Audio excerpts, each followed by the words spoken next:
Conquer with great virtues out of compassion for the sake of this assembly and all living beings.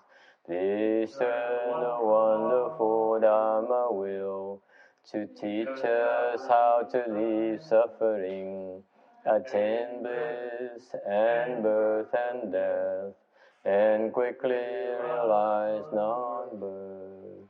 Phương thính đại đức tặng thịnh, vì thứ pháp hội cấp nhất thiết chúng sanh. Thịnh chiến diệu pháp luân giao đạo ngã môn, như há liêu sanh thoát tư ly khổ đạc là tốc chứng vô sanh. Homage of the Blessed, Noble, and Perfectly Enlightened One. Nam mô Sa Đàn Thổ Sư Chế Đô Ye A La Hơ Đi San Miao Sam Bồ Tô Xie.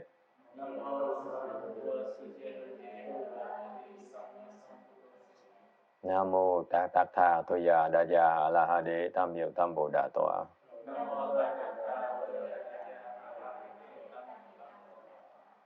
The unsurpassed, deep, profound, subtle, and wonderful Dharma. 100,000 million aeons is difficult to encounter. Now that I've come to receive and hold it within my sight and hearing, I vow to fathom that thus come one's true and actual meaning. Wu shang sheng she wei miao fa bai jie wan jie nan zhao yu wo jin jie wen de shou zhi yuan jie ru lai zhe xue yi. Well, Buddhas and Bodhisattvas, Venerable Sixth Patriarch, Venerable Shenhua,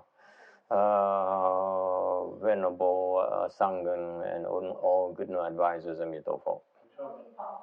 诸佛菩萨、六祖、师父、上人 how do you say bhikshu in Chinese? 大德 大德各位善知识弥陀佛. Chư Phật Bồ Tát, kính thưa Lục Tổ Hòa Thượng Thiên Hóa, thầy với quý vị trí thức A Di Đà Phật. Okay. Today is the 27th of July 2014.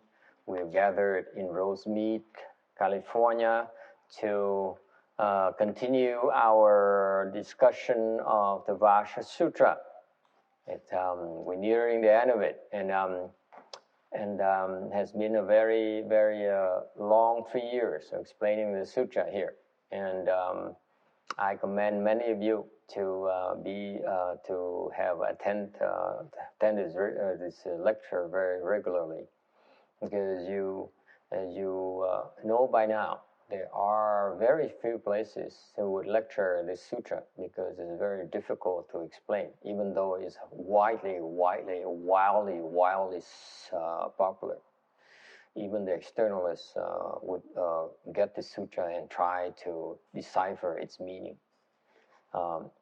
So anyway, so far we've been, last week we started talking about the totality of the principle and marks.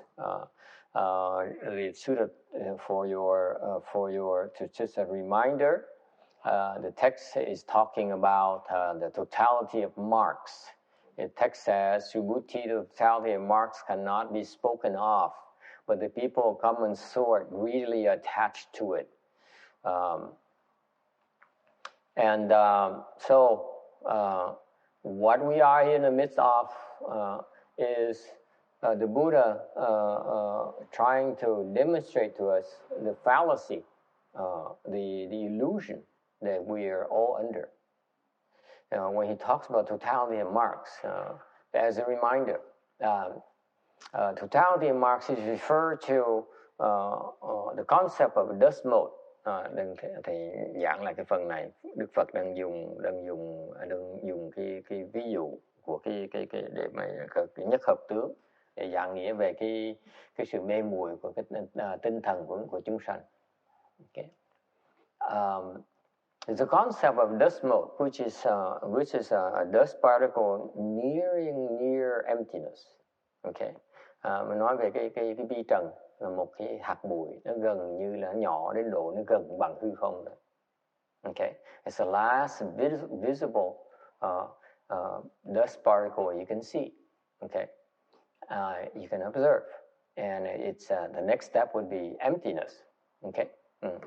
And so you see, the world is the accrual, the heaping, the union of all these empty dust particles, these near empty dust particles, and it becomes something as solid as this mouse, as this clock, as the floor you're sitting on.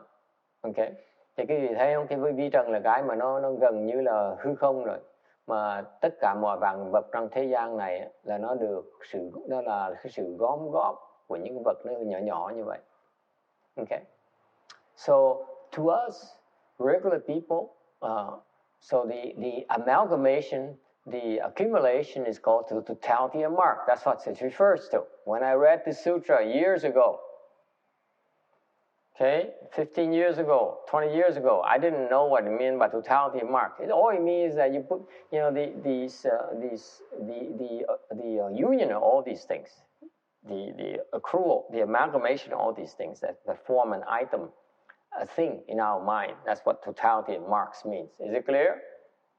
Cái nhất hợp tướng chỉ có nghĩa rằng totality of marks Chinese yi he xiang, cái nhất hợp tướng chỉ có nghĩa là cái vị một cái vật, cái vị lấy những cái hư không mà thì gom góp lại, hạt bụi gom góp lại nó thành một cái quả đất, nó thành một cái vật. Thành ra cái nhất hợp tướng chỉ có nghĩa là nó sự gom góp lại thôi. Mình gom góp những cái vật nó gần như không, mà đối với người mê muội thì nhìn cái đó là thật có. Okay, chẳng hạn như cái vị nhìn cái quả đất là thật có, mặc dù nó là cái sự gom góp của những cái hư không. Okay. So your perception, let's play tricks on you. Okay. Okay. So you see the amalgamation of the totality marks. Okay, that's what it means. Okay. Yes, sir. So each object is a totality of marks. Is that what you're saying? Yes. This is a totality of marks. Yes, that's totality of marks. Everything is totality of mark. So the Buddha gives the analogy of something called dust mote, which itself is a totality of mark. Okay? All the way to the world as you see it. The biggest thing in your mind is your world, right? Okay. It's still totality of marks. So you see, the whole range of your perception is all empty. And yet you are increasingly discerning a difference. You know, dust mote is tiny versus a world system which is humongous to you. Actually, inherently, intrinsically, it's still empty. Because the union of empty components is still empty. And yet, to us, to our perceptions, to our sensory organs, it's real.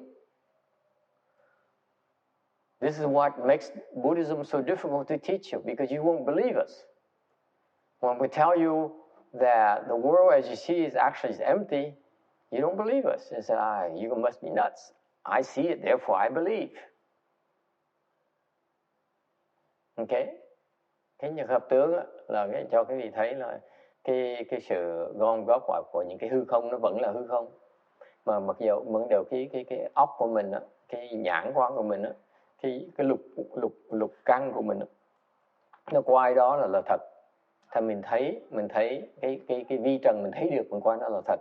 Thiệt ra nó chỉ là một cái nhất hợp tướng, nó cũng là hư không luôn rồi. Okay. Rồi cái quả đất này, cái vũ trụ này nó cũng là tất cả những cái vi trần đó nó gom góp lại. Nếu quý vị lấy cái vũ trụ này mà đánh bể nó thì nó trở thành vi trần. What happens is you take the universe as you see it. you break it apart, it all becomes eventually a bunch of dust motes. That's the whole point. You keep on breaking and breaking and breaking. Okay? So thành ra cái người mê muội đó nhìn những cái nhất hợp tướng quá nó là thật. So that's why the concept of the totality of marks is a reminder for us to not be so attached to appearances, to marks. Okay. Thành ra cái nhất hợp tướng này là cái lý thuyết cho quý vị nhắc lại quý vị để quý vị khỏi bị chấp trước vào cái tướng.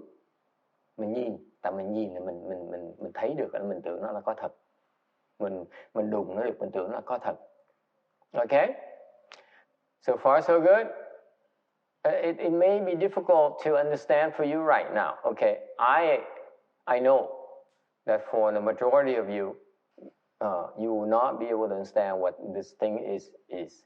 But the process of learning, the process of undoing the confusion is you need to be exposed to the truth first. Okay, so this is what listening to the sutra is designed to do. Thì mặc dù thầy biết là đa số quý vị là không thể nào hiểu được cái nhất hợp tướng là cái gì. Okay, nhưng điều cái sự cái nghe giảng kinh nó quan trọng ở đó. Phải nghe giảng kinh để mà hiểu được sự thật chân chính là cái gì, để từ từ mình thâm nhập được cái sự thật đó, chứ không thể nào tưởng tượng được. The truth, okay, as it stands, must be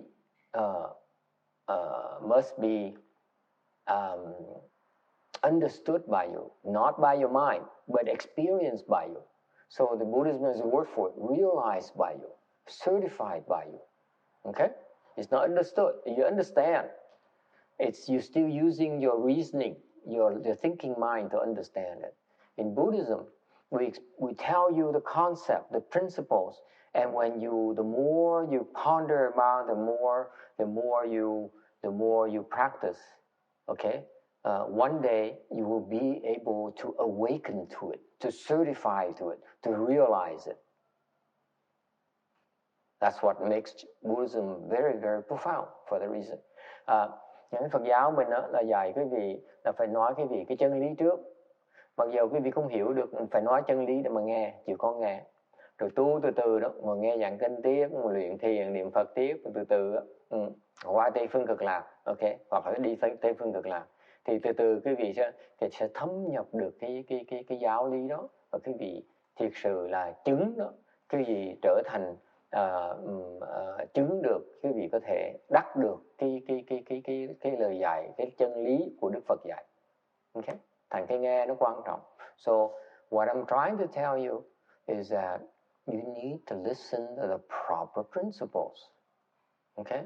Because what happened is that we call it proper and the true principles is because many of the Buddha's disciples have realized it, have certified to it.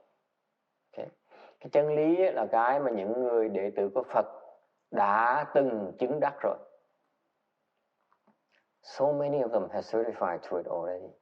We're not talking about a handful, we're talking about a lot of people, millions of hundreds of millions of people throughout the universe. Okay? If not billions of people, if not more than that. Okay? Because the number of living beings are infinite. Okay, so in back to slide 812, trở về lại cái tấm 812. In the Lankavatara Sutra, this is one of the major meditation sutras in Buddhism. Kinh Viên Giác là một trong những kinh mà thiên về thiền tông, nặng về thiền tông, chính của thiền tông. It says, as soon as you realize it's an illusion, one should distance oneself and not create experience.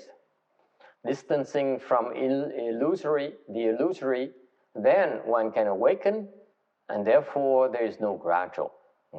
All bodhisattvas and Dharma any age living beings should rely on this to cultivate, and thus can eternally free themselves from illusions. Tiếng Việt kinh Viên Giác nói biết huyễn liền ly, chẳng làm phương tiện, ly huyễn liền giác, không tiệm thứ, hết thảy Bồ Tát và chúng sanh đời mạt thế y theo đó mà tu hành. Như thế có thể vĩnh viễn ly chư huyễn. Okay? What does it mean? It boils down to this. If you just heard that the totality of marks is an illusion, okay? Thì quý vị mới nghe nói đó là nhất hợp tướng đó là một cái sự huyễn. Okay? Then what you ought to do is to distance yourself and not create experience. Then quý vị nên rời nó, đừng có hợp với nó. Okay? And if you distance from the illusory, then you can awaken. Và nếu quý vị mà rời cái giả đó, cái huyễn đó, thì quý vị sẽ thức tỉnh. Okay. Therefore, there is no gradual. Không có một cái tiềm thứ. What does it mean? It's referring to sudden enlightenment. Okay. If you leave the false, then you awaken immediately, and that's called enlightenment. Nói cách khác là khi mà quý vị lìa cái huyễn, thì ngay lúc cái lìa đó là quý vị đã đắc giác ngộ. Cái đó gọi là đốn ngộ. Okay? And all living beings should rely on this to cultivate, including Bodhisattva. Tất cả chúng sanh, ngay cả Bồ Tát còn nên làm cái này. You know, it turns out that Bodhisattvas also have their own attachment to certain illusory illusions themselves. And that's why this thing is applicable to living beings of all levels.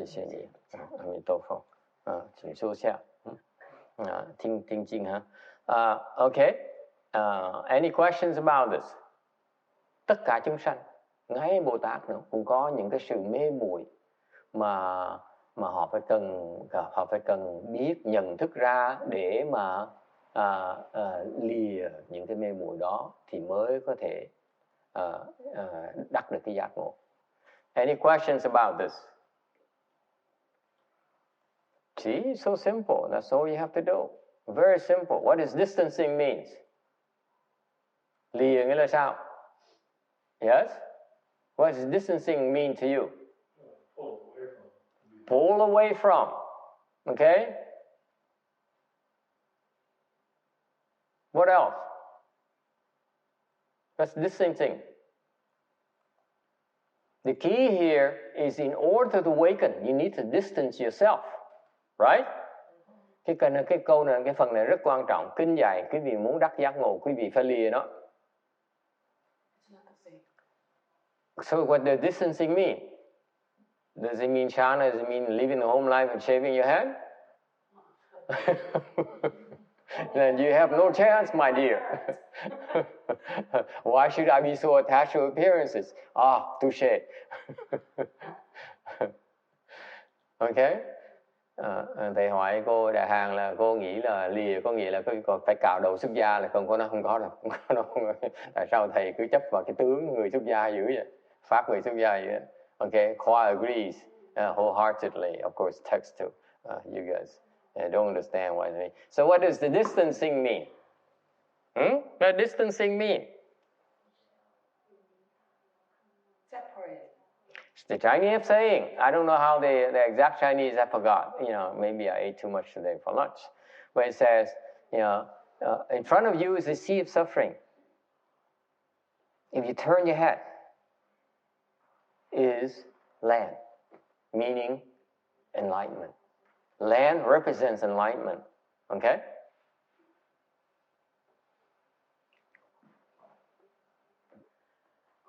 Sea is suffering and land is 入境，那个中国怎么说呢？You know what that is?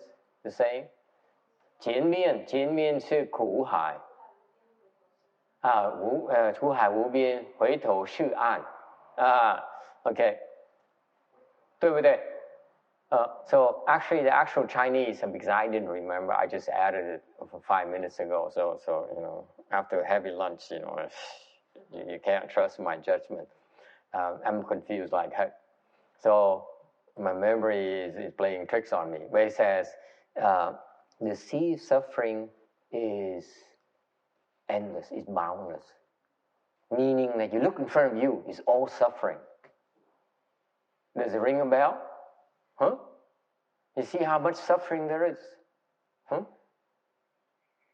Even the 95-year-old lady who came yesterday, and she says, the Russians are shot down a Malaysian airline. Can you imagine? A 95-year-old, she talked to me at lunch, she says, the world becoming so bad, so much suffering, because even people are from airplanes are being shot down. She doesn't know the Russian from the Malaysians, okay? So she people from airplanes are being shot down and they die, a lot of them die. So, yeah? Okay? So the world is becoming such a dangerous place to live. Think about it. Now, if you are American, it's kind of not a good place to travel abroad anymore, is it? I mean, you become such a target everywhere you go. Someone a few days ago, a young lady, Vietnamese lady, came to the temple for lunch. She stopped by to visit.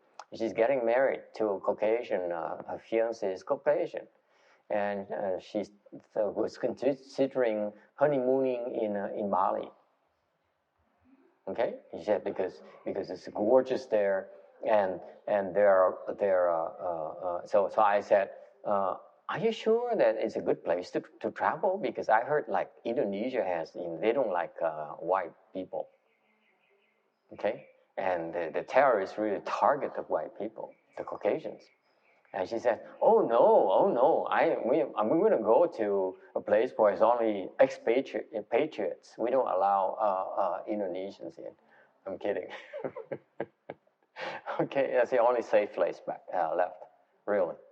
So anyway, is boundless, not in front. See, thank you. Okay, I need to correct myself. Okay, right. Okay.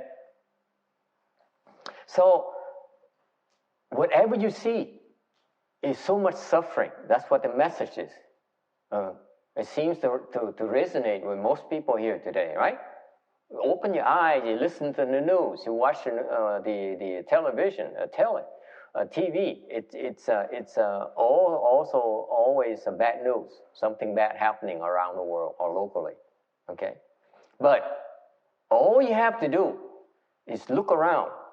Look the other way, look the opposite direction, and you find land, you find enlightenment, you find safety, you find happiness. Okay? Thì cái này là người Hoa có một câu nói là khổ hại vô biên, hồi thủ thì hả? Hồi đầu thì ngạn, hồi đầu thì ngạn. Okay. Tức là nói cách khác là quý vị thấy không? Trước mắt chúng ta mở mắt ra toàn cái chuyện là khổ sở không. Bà cụ 95 tuổi tới thăm thầy ngày hôm qua, bà còn kể chuyện với thầy là hình như có máy bay nó bị bắn rớt xuống mà cả nhiều người chết lắm.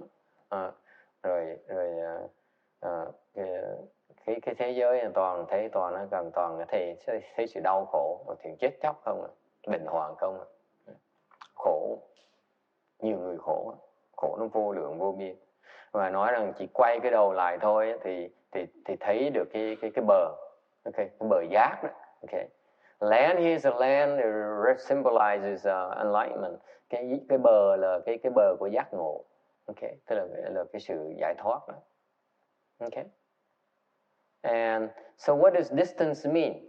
It's just another way to express the concept of distancing. Đó là một cách khác để mà hiểu cái chữ lìa. Okay? Distancing means disengage. Stop thinking about it. That's what it means. Cái lìa, okay? Cái lìa có nghĩa là quý vị là quý vị phải ngừng nghĩ, đừng có làm nữa.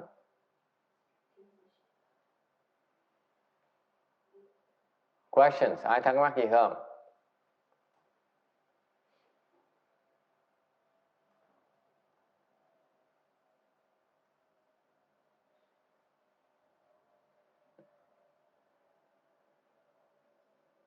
See, you understand it so clearly, right? Ai cũng hiểu rõ ràng đó.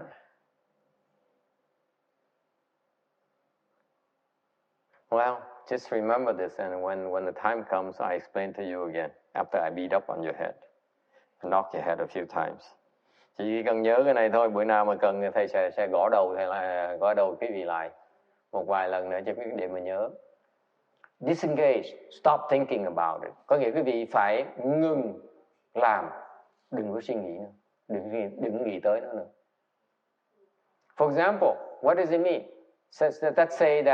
Let's say that you're suffering right now because you don't have enough money. Khi hẳn bây giờ quý vị thấy khổ sở tại vì chưa đủ tiền. I don't have that problem. Only me, right? See? Not enough money. Khoa doesn't have that problem, clearly. That's when you call mommy and daddy for more money. Can you go to see the bank? Go to your bank, get more loan for me? Okay. So you see, you're suffering because you have this need, this urge, this desire for more money. You see, you need a nicer car, more clothes, more food for your children, and so on. Or save money for your children's education, and then buy more new appliances for your wife, and that kind of thing. So that's what he meant by the sea of suffering is boundless. This is suffering after suffering after suffering. Okay? And what do you need to do? You distance from it by not thinking about it. Okay? Tức là cái gì lìa nó bằng cách nào? Bằng cách không có nghĩ tới nó nữa. Okay? Stop worrying about it. You can use the word worry instead of thinking. It's the same thing. You worry is a form of obsession, a form of thinking, constant thinking. Okay? And drop it. That's all there is to it. Because that's the only way, by the way. There's no other way. Because as long as you engage, you continue to suffer. Tại vì cái vị mà muốn lìa nó là cái vị phải ngừng suy nghĩ tới nó, đừng có lo tới nó nữa. Ok? Ngừng làm nó. Thì như vậy cái khổ nó mới ngừng lại. Còn nếu quý vị còn suy nghĩ tới nó, cái khổ nó vẫn còn như thường. Yes sir. Any questions? How does it help you? I don't know. A little bit at a time. Right now, think less about it. It's not something you can do right away. Let's face it. Cái thực tế là quý vị không thể làm ngay lập tức được. Okay? It sounds real simple, but actually it's one of the most difficult things to do in life. Nó nghe rất là giản dị, nó làm không phải là dễ đâu. Nó rất là khó. Because there's so many things to you. They're so real to you, you cannot stop thinking about it. Okay? Thầy nói như vậy là cho quý vị thấy, để cho biết cái lý thuyết thôi. This is a theory behind it. Doesn't mean you can do it. Think about it. You may know it's right, but you still can't do it. Why not? Because you simply cannot disengage. Mặc dù mình biết là nó đúng, mặc dù nó nghe có vẻ có lý, nhưng điều mình làm không được. Tại sao vậy? Tại bỏ không được. You cannot let go. Tell your mother, tell a mother let go of her child. For most mothers, it's not possible.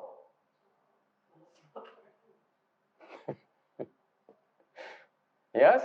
Agree? For most mothers, it's not possible except for one of you that I know. Thì nói mà mẹ mà bỏ con, làm sao mà mẹ bỏ con được? Thì đa số những người mẹ thầy biết á, đều bỏ con được, trừ 1-2 người mà thầy có thể nghĩ tới thôi. Yes. Not only can this particular mother can drop her son, but he's willing to kill her son as well.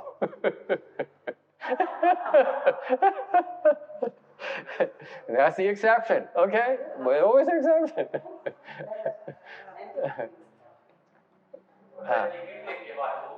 Who said? I don't know. I don't want to be sued. Okay, so thầy trả lời không được, tại thầy cũng muốn bị kiện tụng. Okay, so to know it's the right thing to believe in it doesn't necessarily translate into action, concrete action. We agree with that, right? Yes or no? Yes. Okay? It's our limitations. So what do? I ask you. You have two choices. Có hai cách, có hai cái phản ứng. Number one, you says, I don't believe you. Buddhism is not for me. I'm going back to Islam. Okay? Or going back to Mormon, where I can have my wives and my family life. Okay? Thì quý vị có hai cái sự lựa chọn. Lựa chọn thứ nhất là quý vị không có tin. Vì nói là cái Phật giáo này không phải cho tôi không tin cái Phật giáo này, cái giáo lý này, cái này là sai lầm. Okay? If you do that, okay? Then you never understand the truth. Nếu quý làm như vậy, quý vị không bao giờ hiểu được cái sự thật cái gì hết.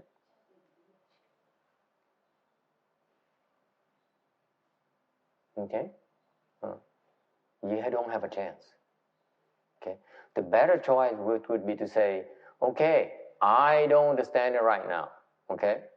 I'm going to disengage as much as I can. Maybe down the road, I'll be able to do more. Okay? Cái lựa chọn thứ nhì nó có lý hơn là quý vị nói tôi không tin, tôi không hiểu được. Đừng nói không tin. Don't say you don't believe. I say I don't understand. I don't fully comprehend. That's called humility. Mình cái lựa chọn thứ nhì là quý vị dùng cái thái độ khiêm tốn và nói rằng tôi không hiểu được, tôi chưa hiểu được. Có cái gì mà tôi bỏ được tôi bỏ, còn khi tôi chưa bỏ được thì tôi từ từ hy vọng tôi sẽ hiểu sau. Okay? Right? That's all. There's no need to reject. Keep an open mind. Các quý vị không nên bác bỏ. That's all I'm trying to tell you. Okay? Because when the Buddha taught us these principles, he knew that we wouldn't be able to comprehend it. Ngay Đức Phật khi mà Ngài dạy cái Phật giáo, cái giáo lý Phật giáo Đại thừa cho cái cõi nhân gian này, Ngài đã biết rằng người không hiểu nổi. So what did he do? He knew they wouldn't be able to comprehend it. So what did he do? He taught us a way of practice that will help us verify for ourselves. Đức Phật khéo lắm, Ngài biết mặc dù mình không hiểu được, nhưng điều Ngài dạy chúng ta cái phương pháp để mà tu, để mà học, để mà tự mình thấy luôn, chẳng cần. Okay? And that's why I mentioned earlier, hundreds upon billions of his disciples have certified to it already. Okay?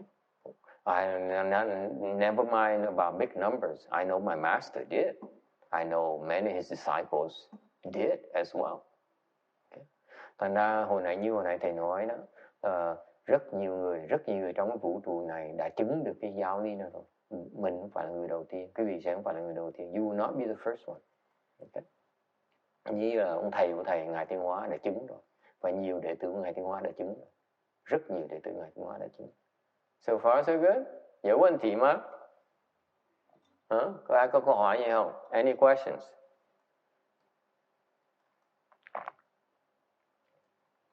Yes. Thầy, ví dụ như trong cuộc đời có những người họ làm mình phiền não hoặc là họ quậy mình quá, mình có quên, nhưng mà thỉnh thoảng tự nhiên cũng rời lại, hoặc là một cái cơ hội nào đó cũng rời lại cho mình. Như vậy cũng là chưa disengage, cũng là chưa phải là distance ở cái thầy. Khi mình biết lìa bỏ, nhưng mà thỉnh thoảng vẫn remind mình về cái Thì mình vẫn phải nghĩ tới như thường. You see? Mình vẫn phải nghĩ tới như thường. Tôi nghĩ mình vẫn chưa bỏ được. So David has a very, very practical question, a very practical example. He says, let's say that there's someone that you want to disengage from. Maybe his girlfriend or something. Okay. I'm doing, very liberal editing, okay? Don't take me literally, okay?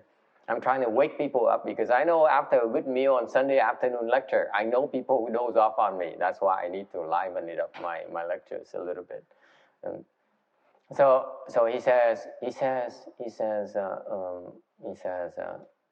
that the people you try to disengage from, and yet they keep on coming and remind you of the problem.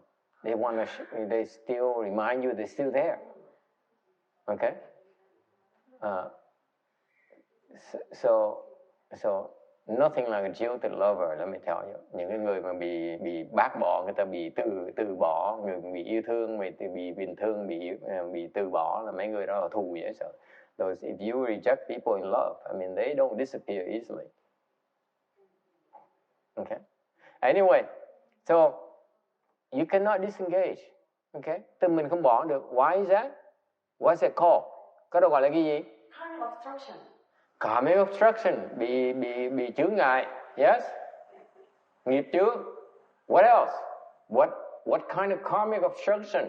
Những cái loại nghiệp chướng là cái gì? Đặc biệt là cái gì? What? Very good. Try.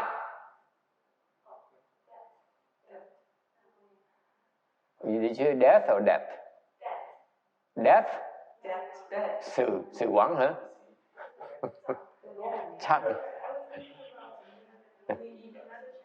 Chai. Not chan. It's chai. Chai. Death. Cái nợ. That's an example. It's a beautiful example that you cannot disengage because you still owe them. You still owe the bank money for your house. You cannot sell your house. You cannot get rid of the bank easily. Nhưng quý vị đang nợ tiền người ta vậy sao quý vị bỏ chạy được, quỵt được? Đâu có dễ vậy. Right? That's why no matter how much you want, you still need to engage. You have to wait until the boy runs away from home. Start making suggestions. or give her money, or blackmail her. I don't know. I don't care. But you need to pay off your debts. That's the whole point. Mình phải trả nợ chứ, right? That's why at times, even though you believe it, even though you want to stop thinking about it, you still cannot disengage.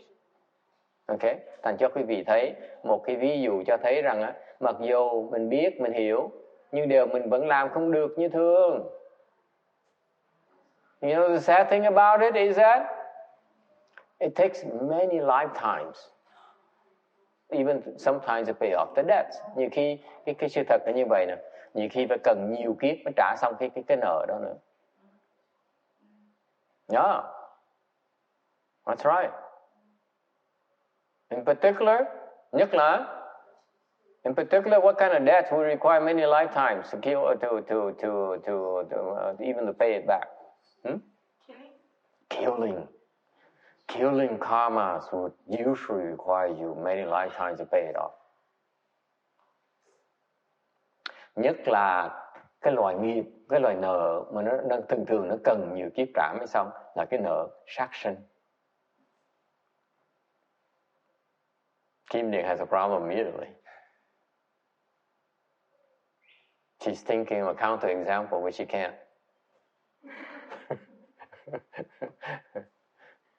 Yeah? Questions or comments? Ai đồng ý là không? So far, so good? Okay?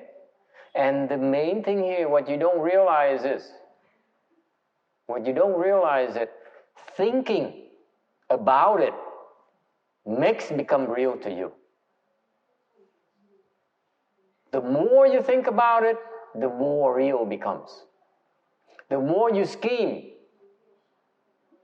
the more real what you're trying to do becomes to you. Càng ngày càng mưu toan thì cái việc mưu toan càng ngày nó càng có thật cho mình bỏ không được. Hả?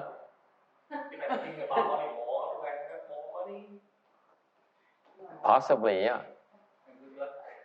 Yeah. More money, and most likely more misery as well. Khoa is learning to be diplomatic before he Khoa now to yes. Your parents gave you enough money. Why do you always think about money and ask about money? No more. I don't get it. Like because the parents has the well is dry. That's it. Now you have to earn your way. Get married, find a job, go rob a bank, whatever. And there's no more money coming from this side. So that's why he starts worrying and lose hair. Okay? So can you see that? Remember. The first step about distancing is to stop thinking about it. Cut it out. Cái mà lìa, cái điều kiện lìa đầu tiên là phải ngừng suy nghĩ tới nó. You have to stop thinking about it. Wait. Sometimes. Yes? Do you understand that? Yes. How to learn to stop thinking about it. He has to ask. And I was about to sneak away, but he has to ask me. Làm sao mà ngừng suy nghĩ bây giờ? Thầy tính, thầy tưởng thầy thoát rồi, có người chụp chân này, thầy chụp mũ ngay lập tức. How do you stop thinking about it? How can you stop thinking about it? Yes. what's your bad wall? Xếp bằng. Routine. 你怎么可以不再想这个事情？才能够不再想。我也不知道，是慢慢磨而已。慢慢磨, okay. She says she has to do it slowly. Thật Hương có ý kiến gì không? Sao mà ngừng suy nghĩ được bây giờ?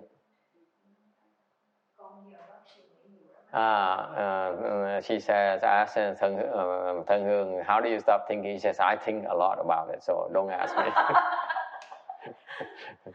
Anyone? How do you stop thinking? Yes, sir. Think about stop thinking. Think about stop thinking. Not bad. You're very inventive. That's why he's going to have a hard time making money. See, thinking might become real. So stop thinking about stop thinking. Maybe this will come back. But still thinking. It will. It wouldn't stop because you're still thinking. Someday. Okay. Okay, good point. Yes, Travis. Tôi thấy khi mà khởi bắt đầu mà mình có một cái idea nào mình nghĩ về đó mà mình biết là nó không còn not real thì mình stop ngay tại chỗ, đừng để thành một cái thói quen. Nhưng mà để See, the Vietnamese got it. Between all the Vietnamese, they figure it out. Okay, here's what you do. Both between Khoa and Travis, they figure it out. Very good. Okay, they're not working together, but they cover all the bases. Okay, how do you stop thinking about it? Làm sao mà nằm không ngừng là suy nghĩ bây giờ? How do you stop thinking? The objective is to stop thinking about it so that it no longer is that real to you, right? That's the objective, right? Am I correct? Do we understand? We agree that's a goal. Quý vị hiểu, khi thầy hỏi như vậy, khi mà mình càng suy nghĩ thì nó càng trở thành thật cho mình, chứ không phải mục tiêu mình muốn nó không muốn bám, không muốn chấp vào nó, không coi nó là thật, đúng không? Đó là mục tiêu của mình. Am I correct? Is it clear? Does that sound logical to you? We want to stop thinking because we don't want to attach ourselves to it. We don't want to be deluded into thinking it's for real. Right? So far, so good? Okay? So how do you stop thinking about it? By meditating. Yes, that too. That too. It's all that. Okay? Bottom line is, think about something else.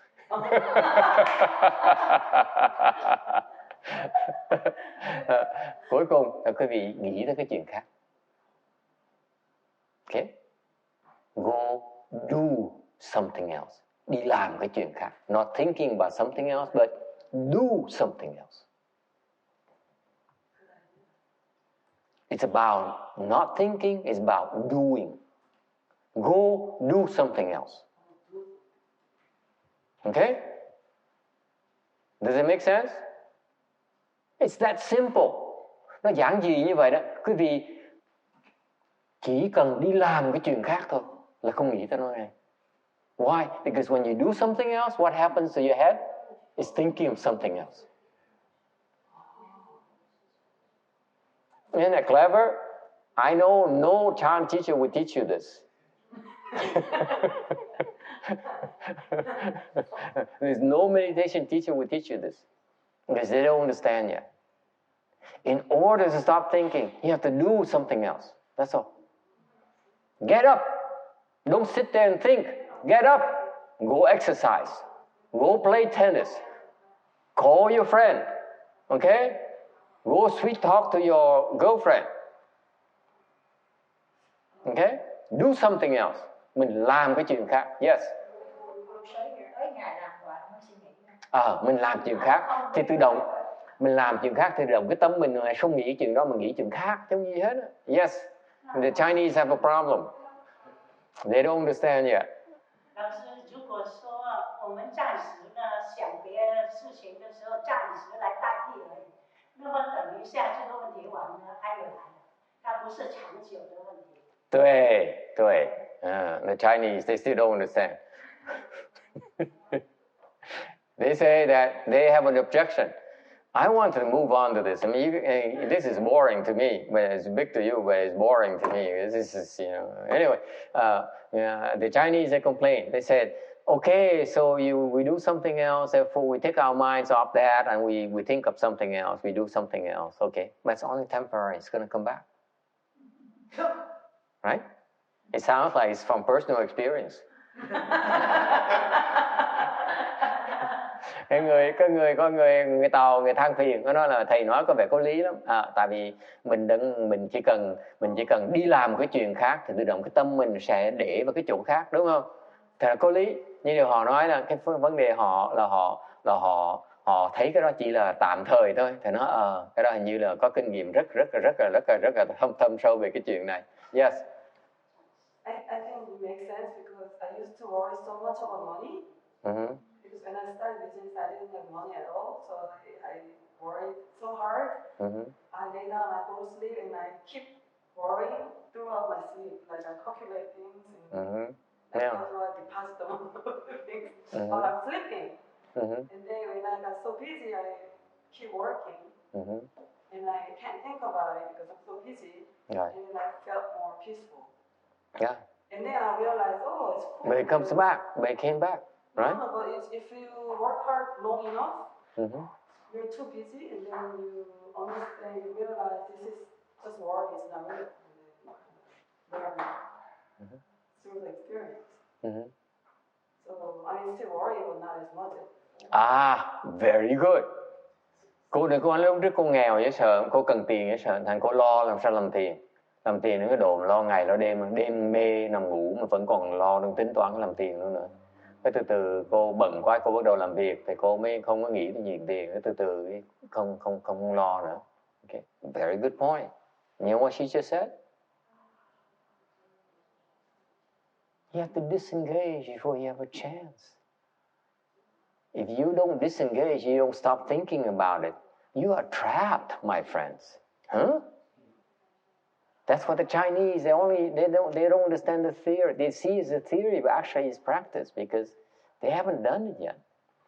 Just your experience indicates. If you do it long enough, okay, you disengage from it. You don't think it's a big deal anymore because you don't stop thinking about it. You're trapped. You have no choice but keep on thinking and thinking and thinking about it. That's all. You go crazy. That's all it does. It does nothing else. It has no practical purpose but except rendering you crazy and confused like hell.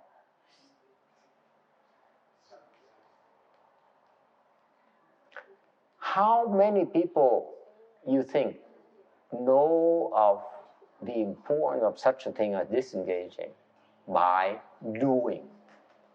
How many people you think? Huh? Many people. Huh? Many people? Yeah, get up and go exercise. Okay, go to the gym. Go to the beach. Okay, go watch TV. Go to a movie. Call a friend. Don't sit there and think. It's very important. Yes?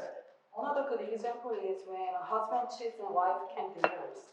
Right. You first have to divorce and disengage long enough to understand all these worries. What if he does it again? That's right. All these things. I'm like, just stop it. That's right. Just go divorce. You have to get away from the environment because that environment is unhealthy for your mind and for you as well. Okay? That's disengaging. Because you're not constantly, and you no longer are constantly reminded of the problem that forces you to think about it. So you have to get away. Run. Okay? That's practical. Okay? That's only a start. But if you don't have that start, you have no chance. Thì quý vị thấy đa số ai cũng biết là người ta chỉ cần đứng dậy đi làm chuyện khác, đừng có ngồi suy nghĩ nữa thôi. Okay. Thì tự động nó từ từ cái tâm mình nó bình tĩnh lại rồi mình mới thoát được. Chứ còn mình cứ tiếp tục nghĩ thì mình bị kè khói à, mình không thể nào trốn nữa được. Okay? Any questions?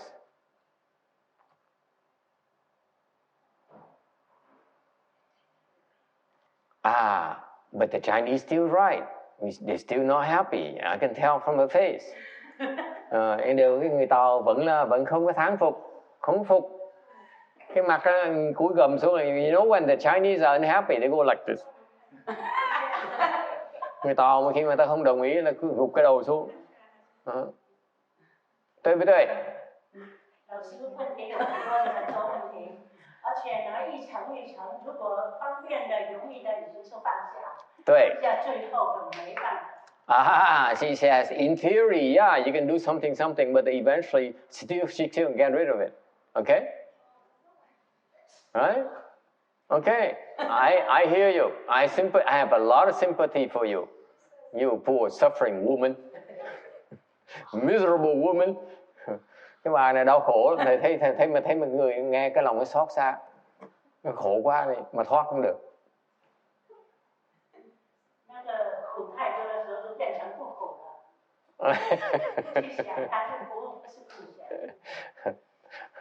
But she's got a point, yes ma'am.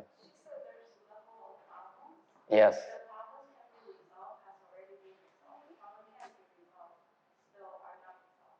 Right. There's still another step. If you think you got it, and the Chinese is right. Okay? Getting up and doing something else does not necessarily solve the problem. You're only postponing it, that's all. Right? Mình mà cái người Tàu có lý, Trung Hoa ta có lý, ta nói nếu như mà mình đứng lên mình đi làm chuyện khác để bớt suy nghĩ về chuyện đó, đâu có phải nó giải quyết được đâu, nó vẫn chưa giải quyết được như thường. Right? Still doesn't solve the problem. Very sharp, yes.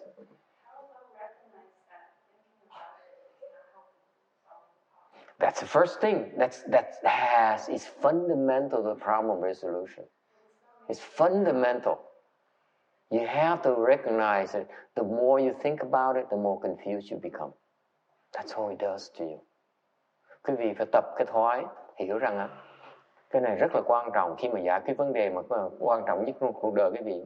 Càng nghĩ tới nó là càng bị kẹt. Okay? You have to stop thinking about it. Okay? You have to do something. You don't think, you have to do something. Okay? And what is the best way that you can do to fix the problem? Và cách gì, mình làm cái gì để mình có thể giải quyết được nó? I ask you now, all of you now. You agree so far? Baby step, first of all, stop thinking about it. Do something else. Distract yourself. Right? So that your head clears up. It has to be cleared up before you can take the next step. We agree, right? Vì nghe rõ ràng không?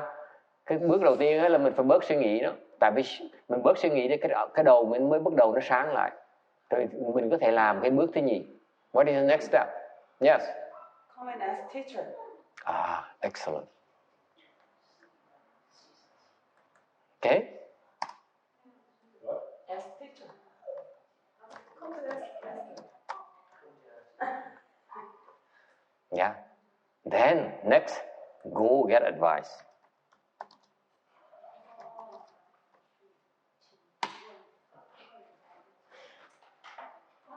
I do that. It works.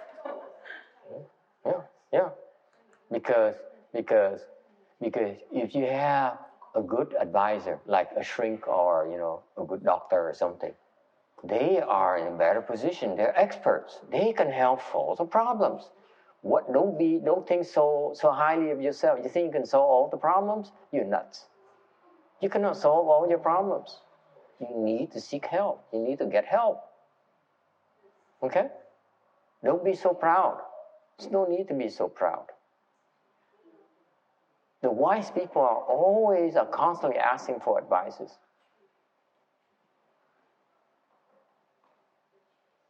Cái bước thứ nhì là gì? Cái bước thứ nhì là quý vị phải biết khôn ngoan và khiêm tốn cùng một lúc.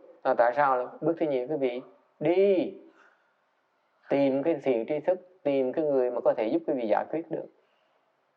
Tại vì người ta sẽ sáng hơn mình. Đừng có bao giờ nghĩ mình có thể giải quyết hết tất cả vấn đề của mình. Mà đâu có làm được đâu. Is it clear? Does it help? That's distancing. If you find someone who can help fix a problem, then it's the same thing. Do. You go do it. You see that? It's still doing. Nghe, khi người ta chỉ cách giải thì mình phải đi làm. Cuối cùng là, so ultimately, to disengage, you have to do. Is it clear? Thành nói cách khác, quý vị muốn tách nó ra, muốn lìa nó thì quý vị phải làm. Phải làm cái gì, đi làm cái gì, chứ không thể ngồi suy nghĩ. Stop thinking about it. Questions? You don't have this problem you don't appreciate this until you have a real problem. You have a real obsession and you don't know how to fix it, and you know what and you go back to this slide here and try to find the answer. Thì biết quý vị bây giờ nhiều khi nó có vẻ lý thuyết đối với quý vị. Nhiều khi trong tương lai mình gặp một vấn đề như vậy, quý vị sẽ thấy cái này phải làm như vậy. Okay, 814. Vasubandhu Bodhisattva, which is a famous Bodhisattva, Ngài Vô Trước Bồ Tát. He says, the world's oneness corresponds to equivalent to the reward body. The response body corresponds or equivalent to the many dust motes. The many. Thì Ngài nói là cái một á, cái nhất á, trong cái thế gian này là có thể coi nó là báo thân, và những cái ứng thân á, là có thể nói là nhiều. Okay, and so in other words, the dust motes in the worlds are not one, not many. Nói cách khác, cái vi trần với lại cái về thế giới nó không phải là một mà cũng không phải là nhiều. The two bodies are not one nor different. Cái báo thân và cái ứng thân nó không phải là một mà cũng không phải là khác nhau. Okay, his sastra and his teachings, he says, in order to break your attachment to name, form, and the body, that's why we speak of worlds and dust motes. Ngài giảng ra cho biết là Đức Phật mà giảng về cái vi trần, về cái thế gian này, thế giới này, để giúp quý vị phá bỏ cái chấp trước về cái danh sắc và cái thân. Any questions?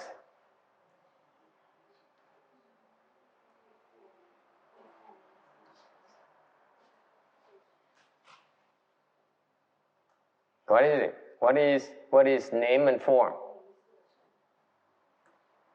Cái danh sắc là cái gì?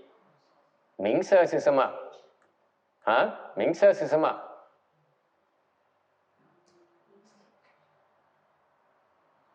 名色是什么? Danh sắc là cái gì? Anyone? Yes. I don't remember where I heard somebody explain that as a word and a concept. No. Perception. Yes. Everything. No. What is it? This is why you need the Chinese, the original Chinese text to see what it means. Cái này cứ phải đọc tiếng Hoa mới hiểu được. If you translate into English, it doesn't make any sense. Yes? Danh sắc là cái gì? I give you a clue. It's in Chinese. You see, look at the read the Chinese. It's somewhere and it makes sense. Huh? What is it? You have an attachment to this thing called name and form. Quý vị có một cái chấp trước và cái này tên là cái danh sắc là cái gì? It's very important. Text, what is it? Name and form. Well, the name. You're talking about a person's own name. Close. Or the names that things have. Close, yes. Language and substance. Quite, not quite. Anyone? Reputation. See, Travis is so concerned about his face. Cái ông này khi mà lo cái danh tiếng của mình. Yes, anyone else? Huh? What? What? The false and the true? No. Yes. The words and the objects. No. What is it? You have a very, very heavy attachment to something called name and form. What is it? Appearance. It's called fetus. Name and form is a fetus. Yeah, life. Your body being formed in the womb. That's when you become first attached to. You know that? The moment of conception, as soon as you have consciousness, okay, it attaches to name and form. Woof. Way before you born. Quý vị nghe không? Khi mà có thọ thai rồi đó, thì cái thức nó tới. Cái thức á, nó tới một cái, nó chấp vào, cái đầu tiên nó chấp vào là cái gì? Nó chấp vào cái bào thai. Nó dễ sợ lắm. Cái thức mình nó chấp vào bào thai, thành ra ngay trước khi mình sinh, từ lâu rồi, 9 tháng trước khi mình sinh, mình đã có chấp trước vào cái thân mình rồi.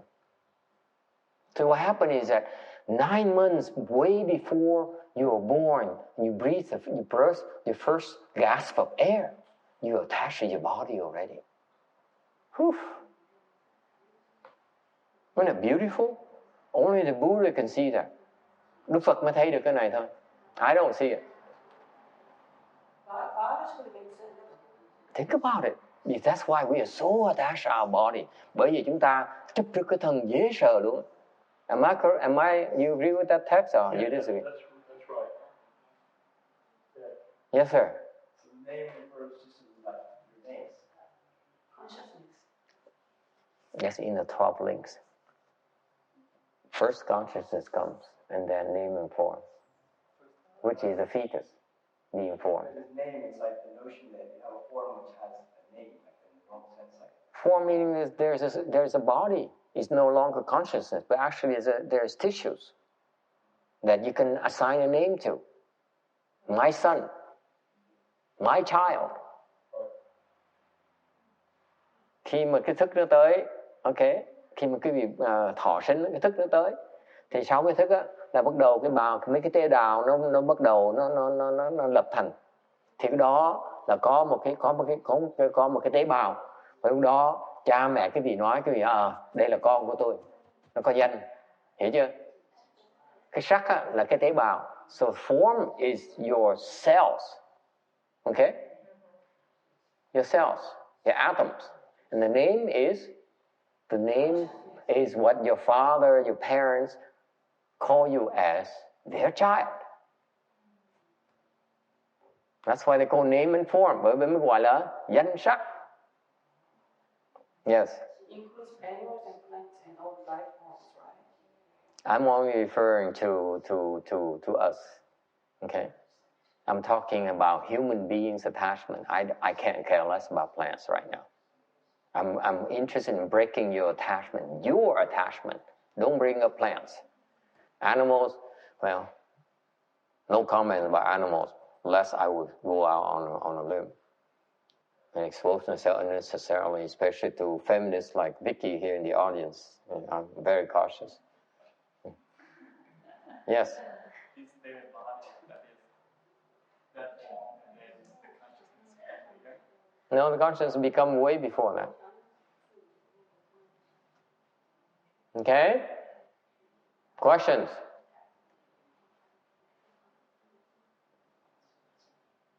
Yes or no? Đồng ý là không đồng ý? It's amazing. Just think about how amazing it is that we have such a heavy attachment to the name and form. That's why later on we are so heavily attached to our body. We cannot let go of the attachment. We bathe, we eat, we put on fragrance, we go to the barbers, we go have a hairdo, okay? We got a massage, okay? Yeah. Vicky says, yeah, huh? Okay? That heavy attachment to the body is so because of it dates way back. As soon as you're aware of it, we attach to the body. That there is attached to name and form which grows into a body, what we see and when we're born to as a body. So far, so good? Isn't it amazing? So I think this is worth the gas expense you drove up here today. You didn't realize you're so attached to your name and form already. Huh?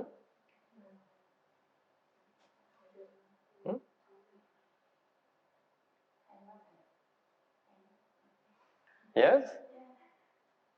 Is it cool?同ý. The Chinese agree. I'm safe. Người Tàu đồng ý. Thầy có lý rồi. 老师，那个他想要来出世，他执着于他有那个身，所以他来投胎。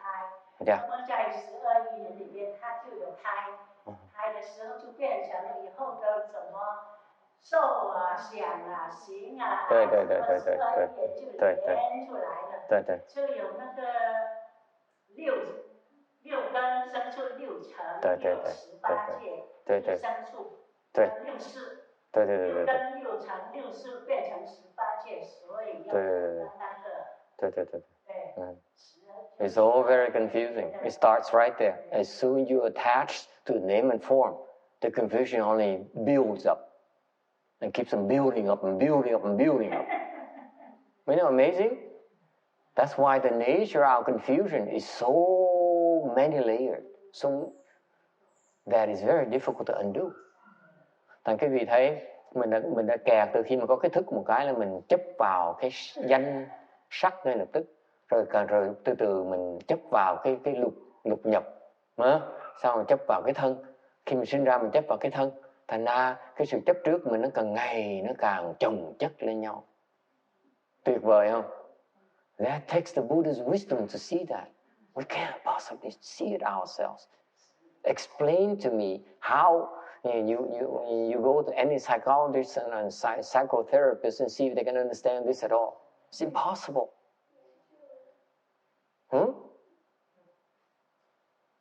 If they fix the attachment to the body and to the problems you have right now, they still cannot reach how to fix when you're attaching, when you were still consciously attaching your name and your form.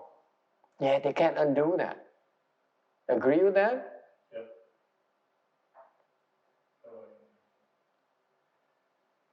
Questions? Yes. All behavior in the world is based upon the fact that everyone thinks that everything is real. I mean, that's it's not even helpful in culture to start thinking that things aren't real. You know, because everything has got to be real, and that's why all the differences of opinion, all the trouble, all the striving, everything, because people think everything is real. Mm-hmm. Because we think about them. Somebody thinks about them. Someone thinks about making money. Somebody thinks about investing money. Like Warren Buffett. And now we have a Warren Buffett we believe is real. Now he's going to preach you that you should invest in Coke. Therefore we think Coke is real. And therefore we feel that all the diet drinks are good for you. And we know it's not true. All diet drinks are poison to you. All of them. Because they use poison for sweeteners. You ask people who drink diet sodas, and they stop drinking diet sodas, they get healthier. They feel better immediately. It doesn't take long. Because the body flushes all the toxins out. They're okay. So you see, it starts with trying to make money, and then the Warren Buffett comes in, and now he believes in Coke. Therefore, we all believe we should be drinking Coke. At least Diet Coke. Diet Coke is more dangerous than regular. I don't know if Coke is dangerous. I'm only talking about diet drinks. I'm limited my topic. Okay? Because I don't want people to say I'm crazy. Coke is good for a lot of people. I don't touch Diet Coke. I choose my battles very carefully, unlike Kim Deal. If you see Kim sit there, I say, okay, I better be careful. You see, yeah, you better, she says, you're damn right. Okay, just kidding. You nghe rõ không? Okay, isn't it fascinating? It takes the original Chinese text for you to understand what the sages convey to us. It says in Chinese, in order to break, okay? The Chinese only says in order to break the name and form and the body. And I had to translate into break attachment. You see? This is a very liberal interpretation. Unless you understand the Chinese, there's no way for you to understand what they're trying to convey to you. Thành quý vị mới hiểu. This is now you understand why I insist on my students need to learn Chinese for that reason. Okay? Và bởi vậy, quý vị thấy, có đọc cái chữ Hoa mới thấy được cái ý nghĩa của nó, mới đoán được cái ý nghĩa của nó. Chứ còn mà nếu quý vị nhìn tí tiếng Anh không thể nào hiểu được. Okay? Bởi vậy học trò thầy thì bắt đi học tiếng Tàu, tiếng Hoa như vậy. Tại tiếng Hoa mới có được cái nguyên ý của lời Phật dạy. Okay? So that's why all my students need to learn Chinese. No exception. Everyone. I mean, my left home students, I mean. If you lay people on, then you don't matter, so, you know.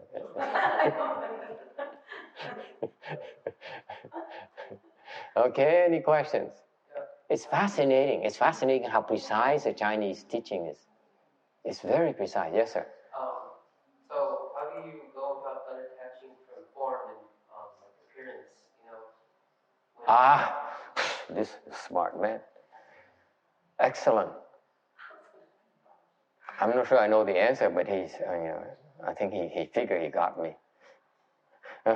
How do you break the attachment to name and form? What a beautiful question. Even the Chinese didn't even think of that. Ngay người Tàu không nghĩ được cái câu này luôn nữa. This is why Mahayana has come to America, because the Chinese don't get it anymore, the Vietnamese don't get it anymore. Now the white people get it. Not. I'm kidding, yes. Yeah, let me translate Vietnamese and Chinese first so that they follow. Ông này ông hỏi, Về bạch thầy, như vậy thì làm sao mình phá được cái chấp trước vào cái danh và cái sắc? Chơi ác không? Họ ác ôn đồ gì cộng không? Yes?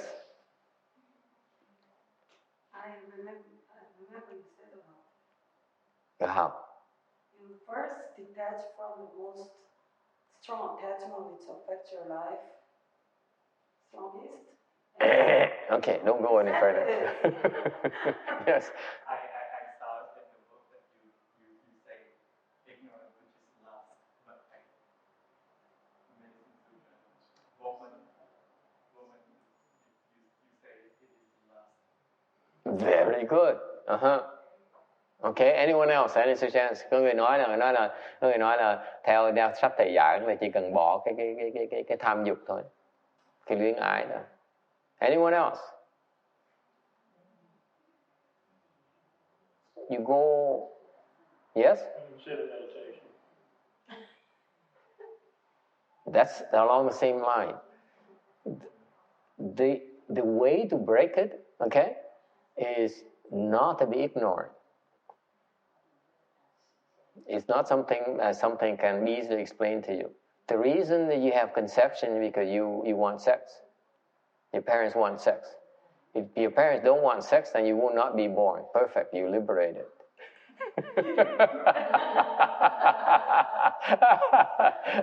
Thầy nói là trả lời rất giản dị. Theo cái lý thuyết Phật giáo là quý vị có được cái thức tới là tại vì có chuyện cái liên hệ tình dục giữa cha mẹ quý vị. Thành quý vị không muốn có cái thức, thành quý vị chỉ cha mẹ quý vị đừng có chuyện tình dục thôi là quý vị khỏi sinh, là không có vấn đề gì hết. If you're not born, you have no problems. Không sinh làm sao có vấn đề gì được. See? 无生无问题，无生没有问题，什么问题也没有的。Because this is a 12 condition links. Yeah. That's right. No, she doesn't understand. You know, the way that the Vietnamese explain it is that your parents should not have sex.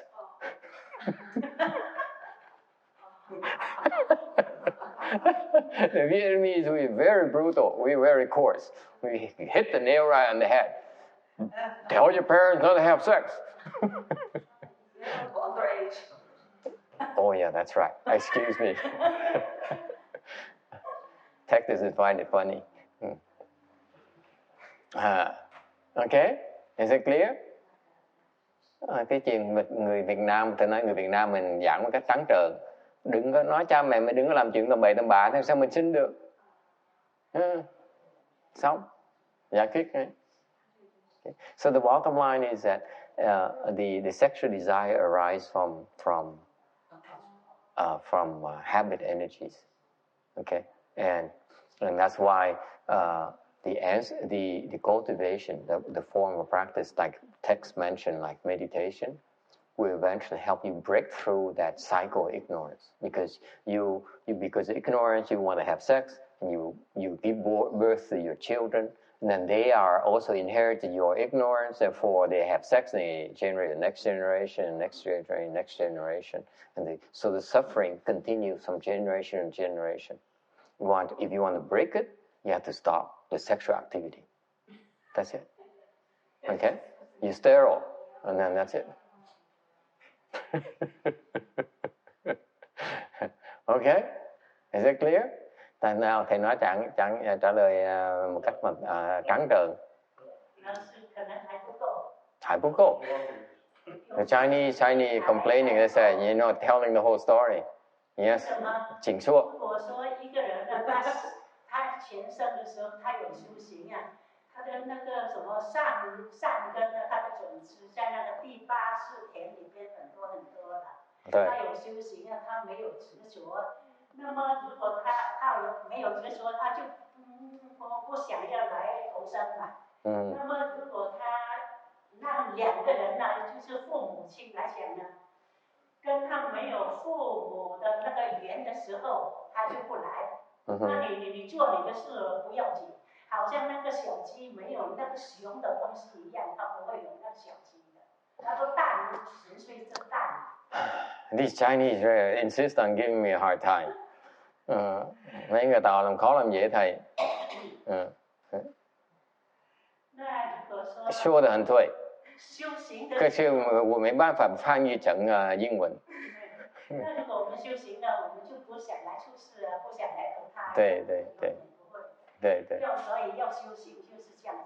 But that's only one way. One way is stop sex. Okay? The other way is you practice and become enlightened. You will break that cycle immediately. Okay?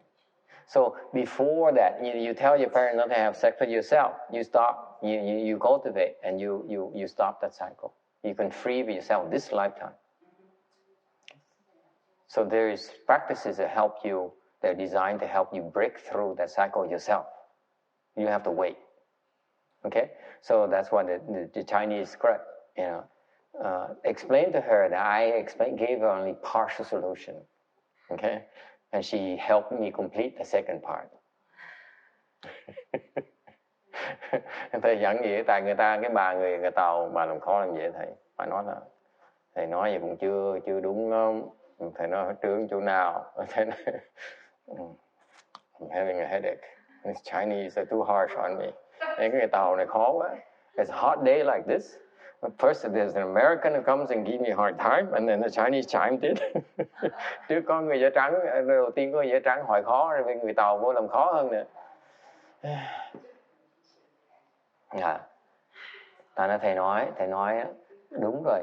Đó là nếu mà nói về bậc cái cha mẹ, nói thông thường là cha mẹ đừng có cái chuyện liên hệ tình dục thì không có chuyện cái thức.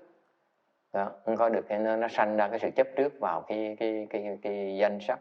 Như thiệt ra cái đó trước mình thôi. Bây giờ mình có cái thân mình làm gì, bây giờ mình có thể tu hành được. Tu hành từ từ mình sẽ phá bỏ được cái sự chấp trước này thôi. Okay. Tu thôi. Okay. Yeah, so the answer is, as I try to explain to Chinese, I hope they believe me, is that you can do something about it now, if that's what you want. There's a way to break it. Okay? And it's if I may say, I might add that it's one of the major important things you should consider. That you say, someday I like to break this vicious cycle where actually I'm generating more and more of this misery for my children. I need to break through it. Okay. Thầy nói, không thể nhiều khi có nhiều người có thể anh nghĩ là một cách bao dung hơn nữa. Rồi nói là mình phải làm cái gì á để mình ngừng lại cái này cho cái đời sau nó khỏi khổ. You need to break this vicious cycle. Sooner the better. Càng sớm càng tốt. Okay. Any other questions? Ai thắc mắc gì khác không? You guys are sharp. You guys are dangerous. I don't see that, I wouldn't wish any of my colleagues to lecture to you because they'd be embarrassed the hell out of them. You embarrass the hell out of them. Bởi vì hỏi câu đó, your questions are so sharp, so murderous, if I might say. Okay. Câu hỏi cái gì sắc sảo quá, nguy hiểm quá.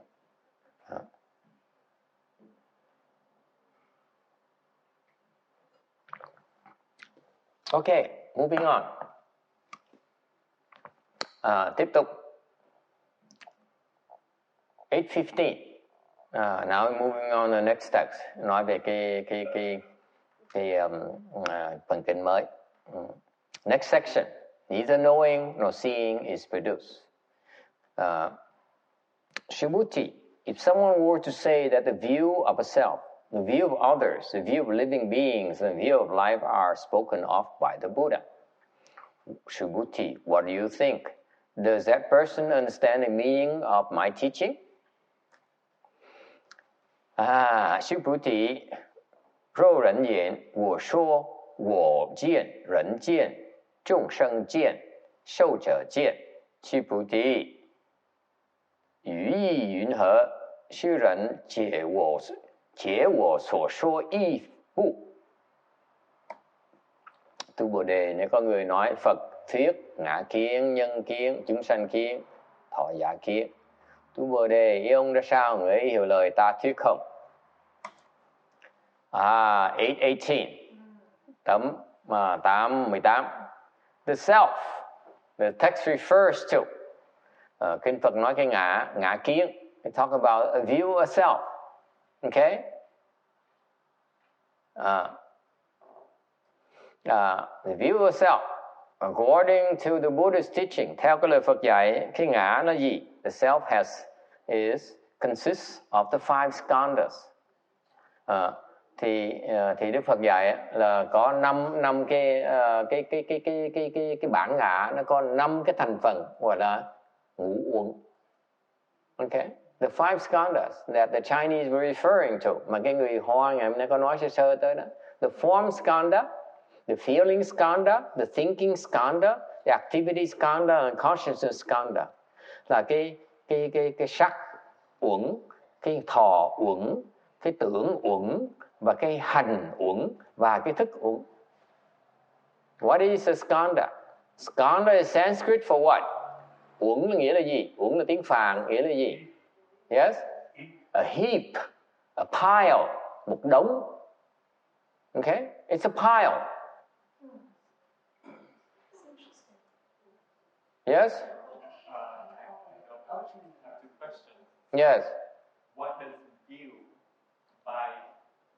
do you mean? And then second is, what is the difference between thinking and consciousness? Okay, later. View, I explain view later. Okay? We go into the 5 skandhas, fine. Okay? Hỏi về câu hỏi thế này là sẽ sắp giảng tới nơi rồi. Any other questions? Okay? The nature of the self consists of the 5 piles. Thằng cái ngã mình nó có 5 cái đống, nó hợp lại. Is it clear? The nature of the ego has 5 different piles you have to deal with. Okay? Cái ngã nó có 5 cái đống. Okay? So far so good?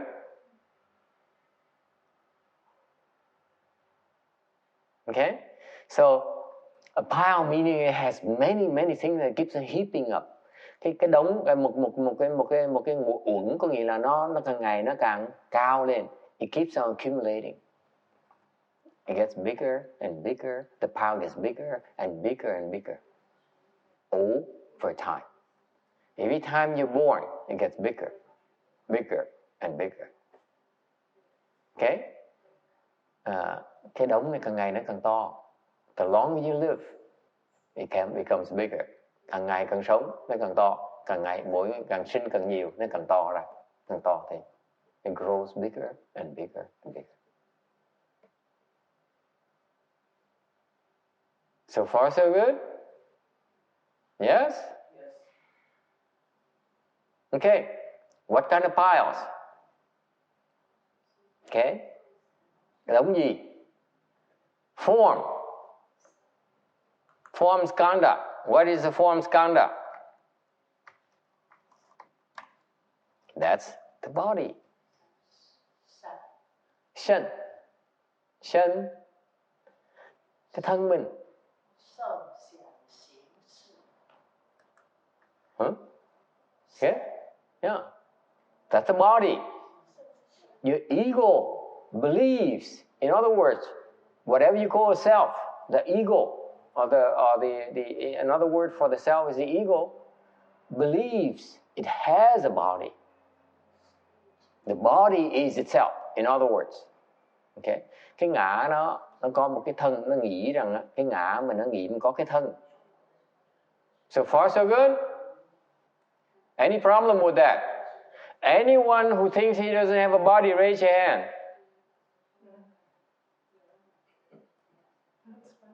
Funny, huh? Okay.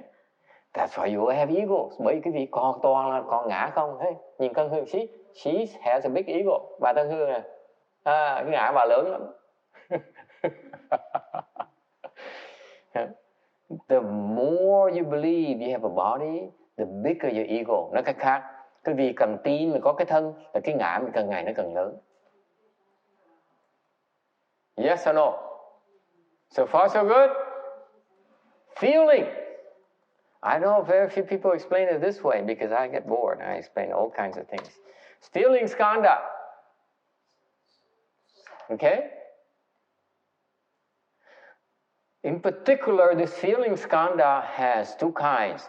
Attachment to the pleasant and rejection of the unpleasant.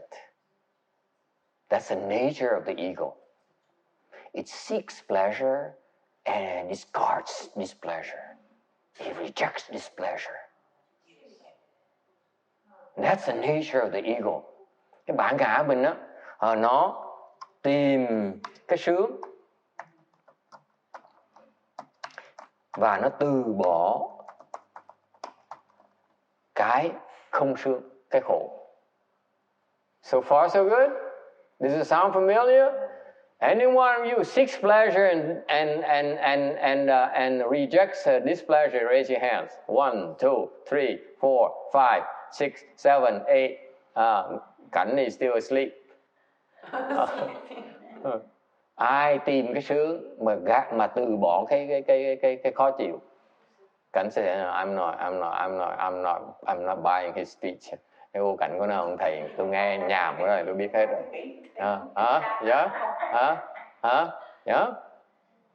You seek pleasure and reject displeasure. That's the feeling skanda. So, for example, that may be specific for you. Okay? Today, those of you who ate lunch, which we have very good bún riêu, okay? You'd like to have more of it next time, don't you?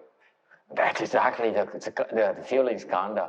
Thành thầy nói do cái ví dụ ngày hôm nay, ngày hôm nay khi ăn bún riêu mà quý vị thấy ngon là thích ăn bún riêu nữa, phải không?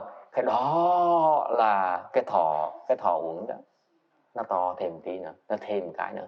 One more gets piled up.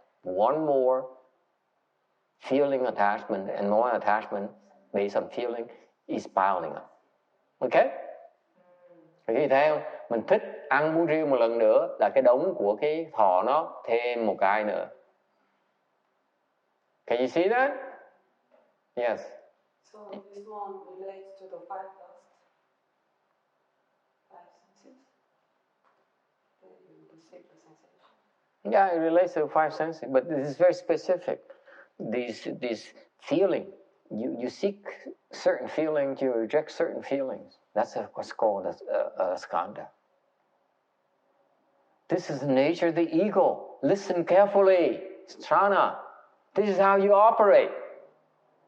You like to eat because it feels good. Okay? You don't like sex because it's ugly. I mean, let me give you a different example. Okay? You see the point? You see the point that I'm trying to make? We are constantly seeking or rejecting. Constantly. Because we like or dislike. Cái tâm, cái ngã nó chuyên môn, nó từ bỏ, nó bác bỏ, hoặc là nó tìm cầu. Chuyên môn nó làm. It does it all day. That's what you do all day. Come on. Cả ngày quý vị làm như vậy thôi. Yes or no? What do the Chinese have to say? Lão师，我们每一个人生就这个生的时候啊，有了这个色身的时候啊，下面的受想行识都会有一直留下来。No. I'm very specific routine. Very specific. The ego. This is how you function. Okay? This is how your ego asserts itself. This is wonderful. Think about how accurate the Buddha is. The people of the world don't understand how they talk about the ego. They have no clue what the ego is about. The Buddha says the ego involves feeling. It says you are driven by these types of feelings. And you spend all day seeking or rejecting. Okay? Thành cái này nó tuyệt vời, có lời dạy của Phật. Phật nói là những cái thọ cảm quý vị đó, nó khiến quý vị, nó động cơ thúc đẩy quý vị làm việc cả ngày luôn. Để ngã làm việc cả ngày, nó chạy, nó thích cái sướng, nó bác bỏ cái xấu, cái khó chịu. I asked you to cross your legs. And he said, no, I don't like it. It hurts too much. See? That's your ego. If you have no ego, Khoa will be sitting in full lotus. Nếu như mà quý vị không có ngã thì ông Khoa không có ngã, ông đã ngồi kiết già rồi. Even though how much it hurts like hell, but you still sit because you don't exist. My ego, I don't have an ego. I think, that's next. Okay? Is it clear? Cái ngã mình nó như vậy đó. So far so good? You know, you now you're pissed off. Okay, fine. Why do I keep on bringing out the worst things about you? I don't know. Maybe it's true. Have you considered it's probably true? It could be true. Người than phiền. Có người có thể đang than phiền nói, ông thầy mỗi lần tôi tới chùa cực khổ rồi, tôi trốn vợ, tôi trốn gia đình tôi, thì gớm con cái tôi tới chùa tôi nghe, cực khổ, mà ông thầy cứ nhìn cái mặt tôi rồi nói, tại sao nói chuyện xấu của tôi không à? That's why a certain person I know of doesn't come to my Buddha hall to listen to my lecture anymore. He sits in the dining hall, so I don't need to see his face. Yeah. Thành nó có người nhiều khi học trò thầy, đệ tử thầy nói tới một lần ngồi nghe trong cái Phật điện, nghe ông thầy giảng, ông thầy cứ chỉ mặt mình nói chuyện xấu của mình không à. Thôi mình ngồi trong cái phòng ăn mình nghe nó cũng nó an toàn hơn.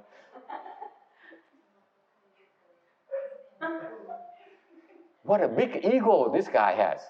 Cái ông này cái ngã nó lớn dễ sợ luôn. We talking big.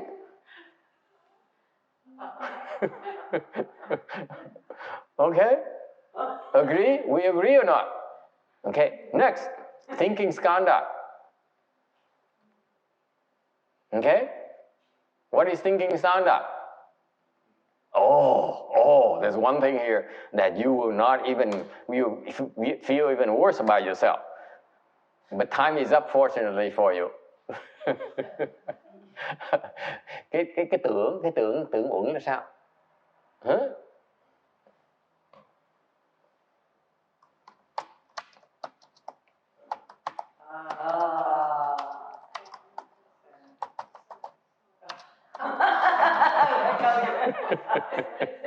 Isn't it sick?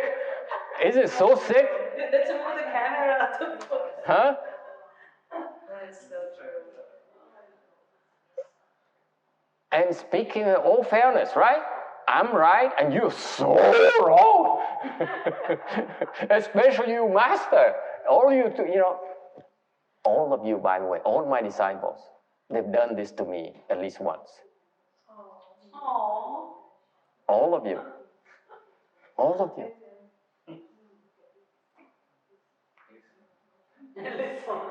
At least once. Already. Yeah. Sorry about the sketchiness.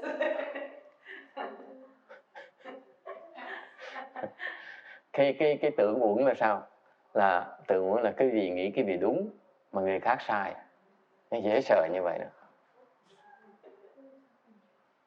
And you call it belief, you call it knowledge, you call it whatever you want to call it. But the bottom line, you keep on thinking that you're right and they are wrong.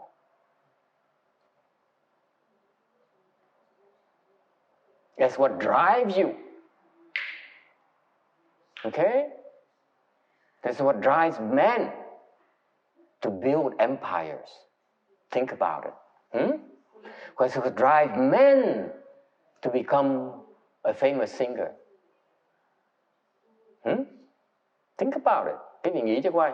Cái tư tưởng này á là tôi đúng mà cái gì sai đó là giúp biết bao nhiêu người xây một cái giang sơn luôn. Dễ sợ như vậy. Think about it, how powerful it is. It's the same thinking. I'm right, so wrong. That look at Vicky, I don't finish my sentence because it might be offensive. I should not. I leave it up to you. I leave it up to you. Go ahead. Oh, thank you. That makes women the most vengeful people on the earth.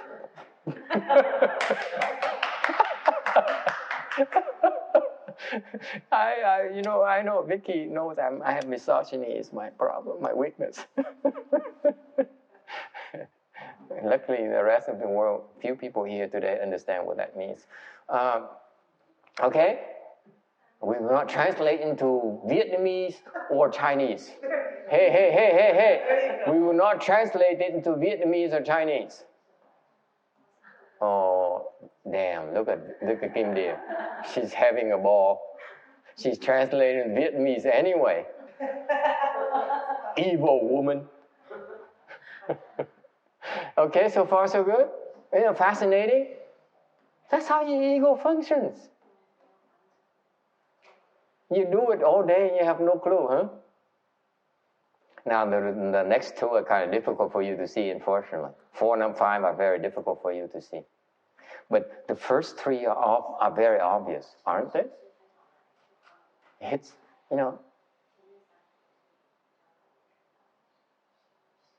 sound familiar? The first 3, form, feeling, and thinking. That's what you do. That's what drives you all day. So far, so good?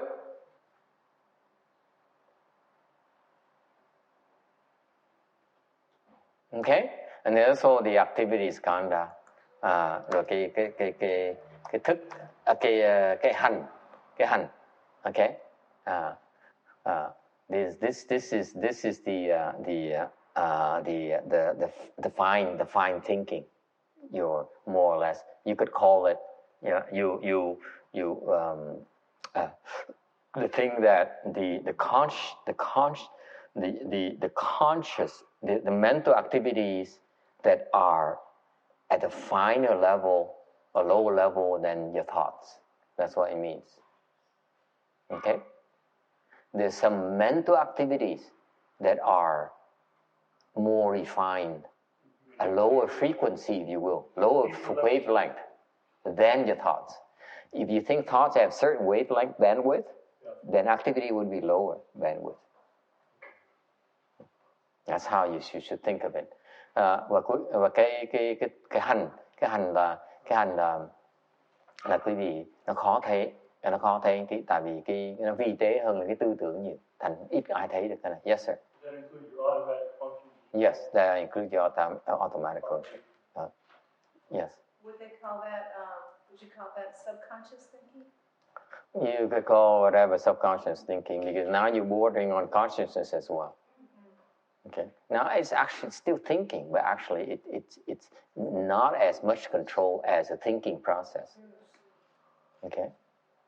It's still driven by the ego. Okay. Because think about the example of your automatic functioning of the heart and the breathing, for example. Okay. That's automatic. But actually it's not automatic because it's the ego that drives it in order to live. So it is in control.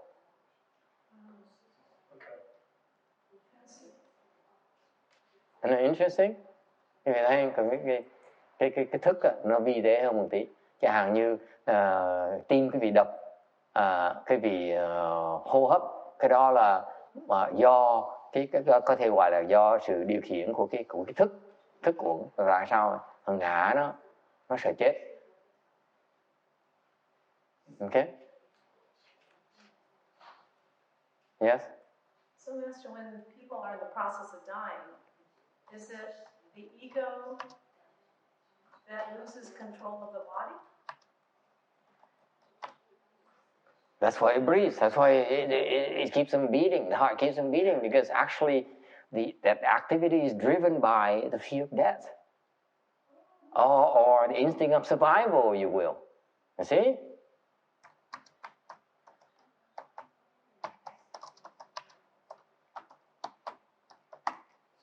Okay? Those are the activities underneath. As soon as you see the boy back there holding a knife coming at you, okay?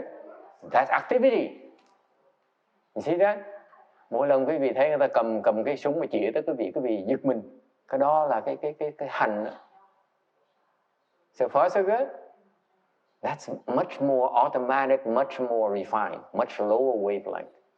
Khoa says, wow, this is Buddhism is so beautiful. Huh? Didn't know that, huh? You will not find it in worldly books. You cannot find this. Only the Buddha has this kind of wisdom. Okay? And this is why the engineers will never be able to engineer really a human being for that sense. Because they don't understand all these different functions. They cannot possibly simulate it. Okay?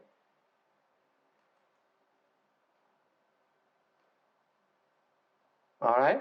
He's an engineer, and that's why I'm trying to speak engineering in a very awkward way. Yes? So far, so good? Yes? That's the nature of the ego right there. Okay? And finally, consciousness skanda. Cuối cùng, cái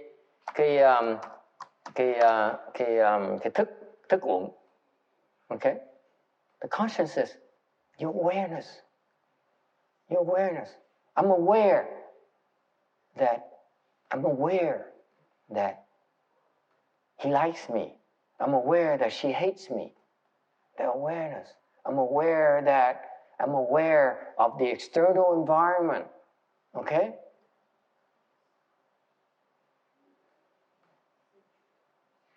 Okay? This is driven by our sensory organs. Okay? As long as you have sensory organs, you still have the ego maintains control over yourself through your sensory organs. Cái ngã nó điều khiển quý vị qua mấy cái lục căn của quý vị.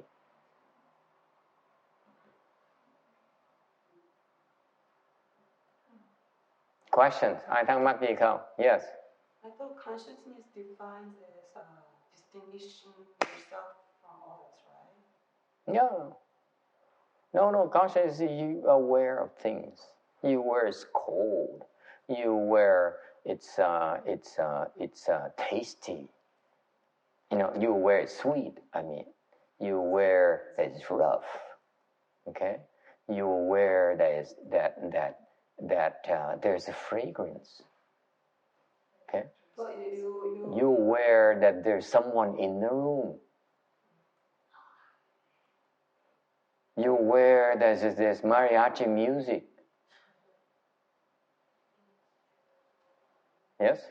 Well, you can be aware because there's you. There's distinctive existence, right? So it's the same. I am aware. I am aware. Therefore, I am. So that's the existence that you... Because I am aware, therefore I am. It's not, I think, therefore I am. No. I am aware, therefore I am.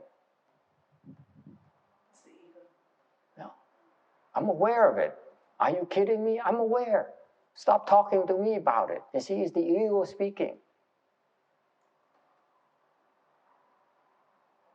So far, so good?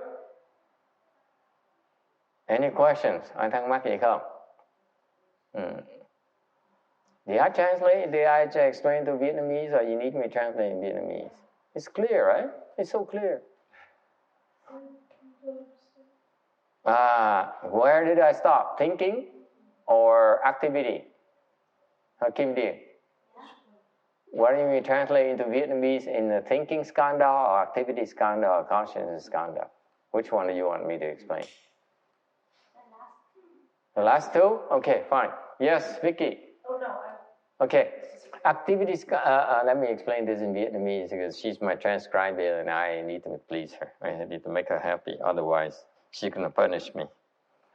Her ego will punish me. Cái cô Kim Điền, câu hỏi là nhờ dịch ra tiếng Việt. Thầy không nhớ nội án gì, sao thầy dịch nổi.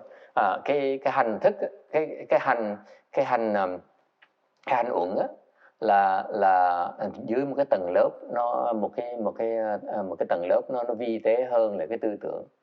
Cái tư tưởng nó còn thô, còn cái thức, cái hành đó, nó vi tế hơn nhiều. Chẳng hạn như ta cho cái ví dụ là chẳng hạn như tim nó đập, hoặc là mình thở, ok, hoặc là khi cơ thể nó nóng đó, mình chảy mồ hôi, ok, cái đó là cái thuộc địa của cái hành thức, là cái cũng do ngã nó hoạt động, nó điều khiển những cái hoạt động khác trong cơ thể chúng ta, trong cuộc đời chúng ta.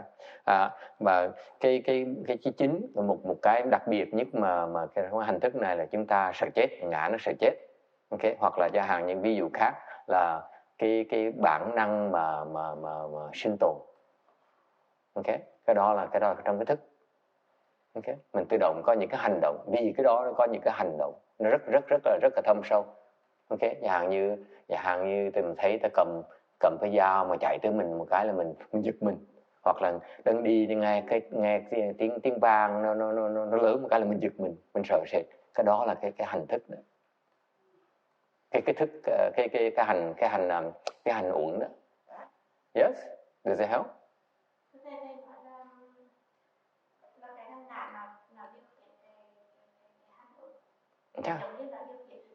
Yeah.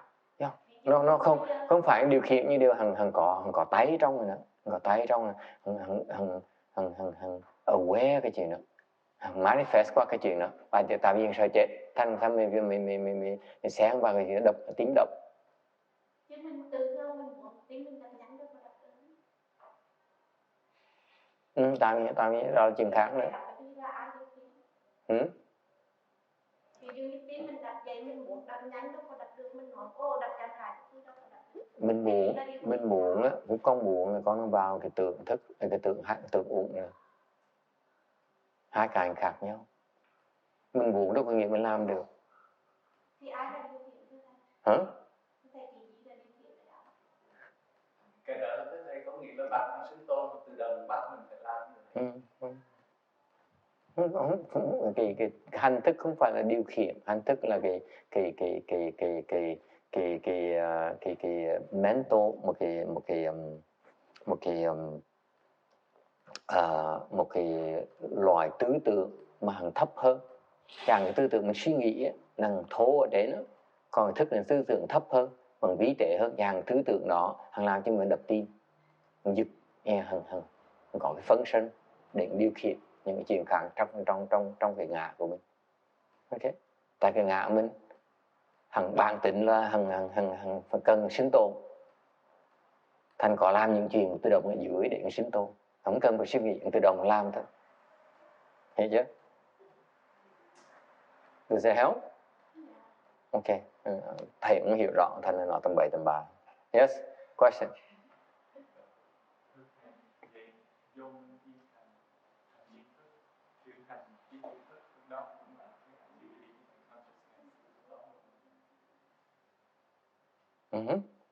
Cái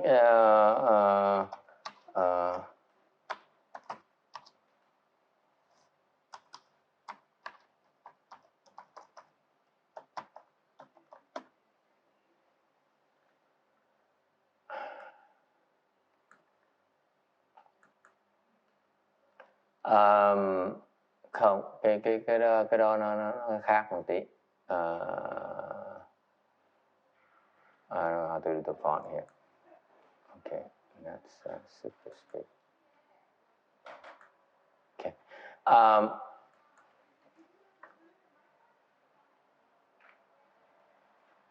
Cái cuối cùng á là cái thức uẩn. Cái thức uẩn là đại khái nó vì nó qua những cái lục căn của mình, thành nó tạo ra một cái ý thức với cái thế giới bên ngoài. Thành đại khái cái thức này là một cái chữ này nó bao gồm 8 cái thức của con ngã mình. Ngũ thức ở trước, xong rồi lục thức, thất thức và bát thức. Okay? So what happens, let me clarify for you, the consciousness skandha here actually has 8 components. It has 8 different consciousnesses. The first 5, the 6, the first 5 deals with sense organ. The first 5 is aware of sound. The first 5 is aware, another is aware of touch. Another one is aware of sight. Another one is aware of, you name the other 5. I forgot. Yeah, smell, thank you. And what else? Sound, hearing. And taste. Okay? So you're aware of those 5 senses. Okay? And then the sixth consciousness is the thinking mind. Okay? And the 7th consciousness is the ego. Okay? And the 8th consciousness is the alaya consciousness, the store consciousness. Okay? So this is the 8th consciousness. Okay, so what happened is the consciousness skandha is the 8th consciousness, where actually, for example, it remembers things. Okay, cái thức này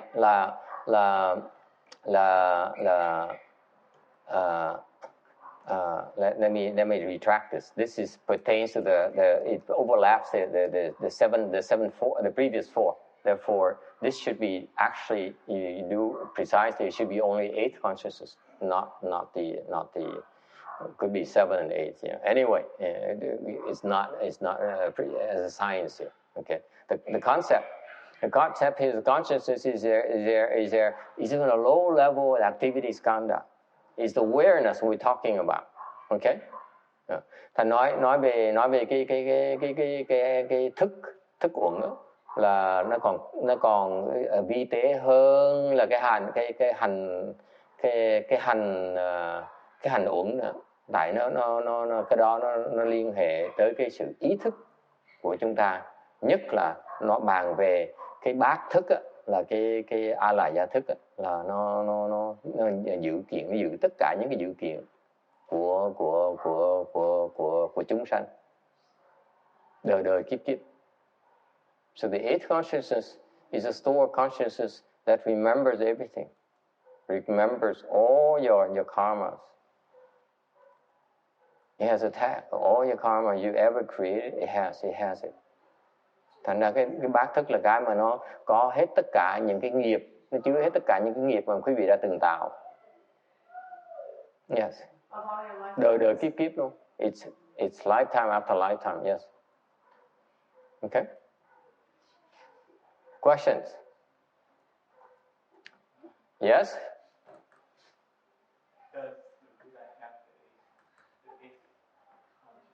No, he doesn't. Đức Phật có cái bát thức là không? Nói không, Phật không còn thức nữa. He no longer has consciousness. Any other question? Yes? So like the awareness of your sensation, which is kind of in a feeling, not like you're aware of the sensation and you have a pleasurable or displeasurable reaction. Right? Yes. That would replace the 5 sensory consciousnesses from feeling, right? Yeah. That's why I broke it and I said it's an overlap. So we talk about it. Awareness of those sensations, is that awareness located in the feeling skandha or the consciousness skandha? Like you just awareness of the whole sensation. When you talk about awareness, you're talking about the 5th skandha, the consciousness skandha. Okay. The feeling skandha is a coarser form of that awareness. In that, when you describe feeling skandha, is actually it pertains to feeling. It's much coarser than awareness. It's driven by awareness. It's not the same thing. It's all interconnected. When you talk about feeling skandha, it's the same thing, but actually it's a coarser form where you can describe it. That's all.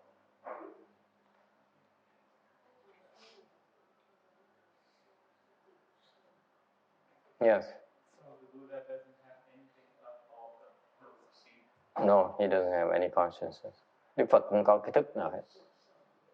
He only has wisdom. Wisdom transcends consciousness.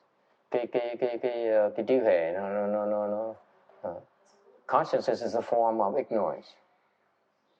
Cái thức là một cái loại vô minh. It's a form of ignorance. That's why the Buddha transformed that form of ignorance into wisdom already. Đức Phật không còn thức nữa, tại vì thức là một cái loại vô minh. Thành Đức Phật đã chuyển vô minh rồi, nó trở thành trí huệ rồi, không còn cái vô minh nữa. Okay? Any other questions?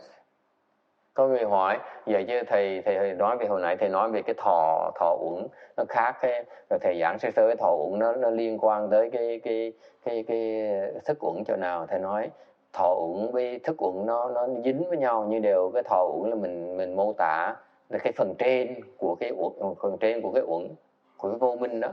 Còn khi nó cái thức đó, là cái phần dưới thấu mà nó vi tế mà nó sâu hơn. Ok, nó vẫn có liên hệ với nhau, nó cùng một cái loại hết, đều mình diễn tả mô tả từng cái tầng lớp, hiểu không Kim Điền? Cũng the same thing. It's when you talk about feeling or consciousness skandha, it's the same thing, but at different wavelengths. That's all. Okay, so it's like digging. You need to dig through layer after layer, and they all interconnected. Thành mình tu là vậy, năm cái uẩn nó dính cùng lại với nhau. Thành ra mình phải đào nó lên từng lớp. Okay? So far so good. That's all I have for you today. Unless you have any other questions. Yes, sir. So it's safe to say that the awareness, we understand, like awareness of the cold sensation, we understand that concept of awareness, but that understanding doesn't give us any real understanding of what this consciousness is. It's something much deeper. Why do you need to know? Why do you need to know? Why do you need to ask? Why do you need to ask? Is that the right question to ask? You concentrate on knowing. How does knowing help you, sir? Just because you know this is not real, how is it going to help you? It's not real because it's the totality of marks. Okay? It's supposed to be empty, but it's real to you. How does it help? How does it help you undo your confusion? The question should be, what do I need to do to undo the confusion? Not why it happens. Why happen is intellectual, it's academic. It's useless to you. It's only discussion, doesn't do anything. You think about it. Okay? Remember what we think about? The more you think about it, the more it becomes real. It's more confusion on top of confusion. It's confusing. Now he wants to think about whether it makes sense to him. You see the problem? See the sickness of the academians? Of the intellectual approach? It has to make sense to him. It has to make sense to her. Excuse me. I can't use these harsh words. It starts with a B. And never mind. You see that? Cut it out. It's a wrong approach. Does it make sense to you? The world of people want to say, tell me why. Tell me why. Convince me, it makes sense to me. I said, please, I don't know. I don't know how to help make sense to you because you're stupid. When it makes sense to you, that's why I'm worried. Oh my God. Convincing you is the last thing I want to do. Please, give me a break. I'm old. I'm too old for this. And if I've tried to convince you I'm right, I'd be dead before I can succeed.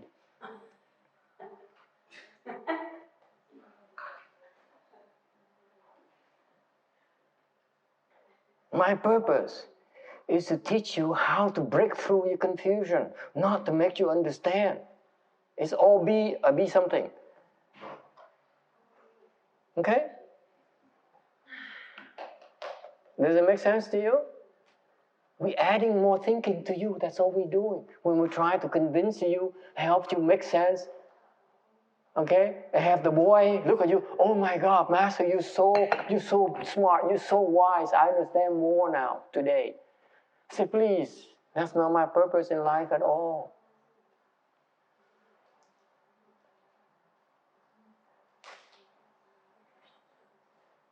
Okay? Any other questions? Ai thắc mắc gì khác không? That's the difference between the Maya approach and Hinayana, by the way. Hinayana, they insist on you understanding. And that to me is like death, they ask me. Okay? Hinayana is so proud and say, if it doesn't make sense to you, don't believe it. I say, be something. Okay? I'm mixed companies and there's a kid behind me, so yeah, so be something. Okay? Come on. The more you think about it, the more confused you become. If it has to make sense to you, are you kidding me? Thành bên Nguyên Thủy, thầy đồng ý cách cái Nguyên Thủy. Nguyên Thủy là quý vị. I read it so much in the Ravanan teachings. You think about it. It has to make sense to you. I said, well, please. It has to make sense to him. I said, oh my God. That's the last thing I want to do is have Buddhism has to make sense to Kwa. It will be the end of my Buddhist world. It should not make sense to him. Thành ra cái Nguyên Thủy ta cứ nhấn mạnh là quý vị phải hiểu, quý vị phải hiểu thì nó mới làm. Thầy nói chết rồi, trời đất ơi, mà hiểu là bắt đầu suy nghĩ là kẹt rồi. Suy nghĩ làm cái gì thì hiểu làm cái gì. Tâm bậy, dạy vậy tâm bậy. Okay? It's only for low level people. It's okay to teach them to think. Okay? Like your mother and your father tells you, think. Or IBM says, think. I was working with IBM. There's a sign in front of our desk we can get for free. Think. It's the most horrible things you can do.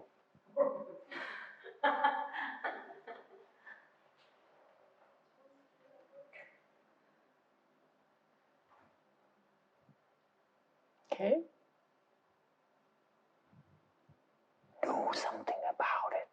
Don't try to understand so much. Làm chứ đừng bớt suy nghĩ. Okay?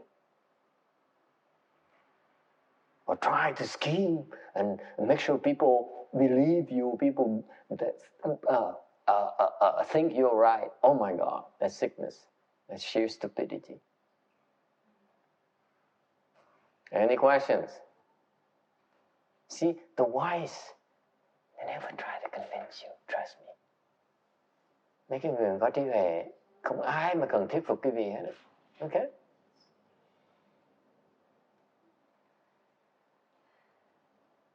Yes?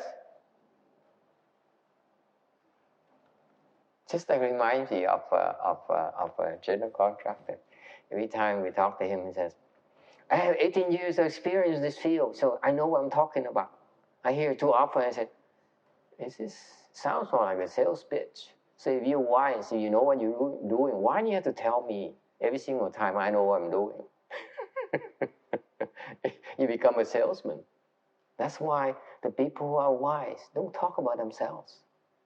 The people who really know, they don't talk about themselves. The people who are honest, they don't sell themselves. You buy that text? Yes. You become famous because you're good, not because you sell yourself. Well, that's going too far. I take it back. A lot of people who try to become famous just because they sell themselves. Period. Okay? The truly wise don't try to convince you. Don't try to sell themselves. The truly good. Okay? Stop scheming. Stop trying to convince people. Jeez, you're wasting your time. Okay, thầy nói cái gì? Ngày hôm nay cái gì? I know it applies to some of you. if not more than some. Stop trying to scheme so much.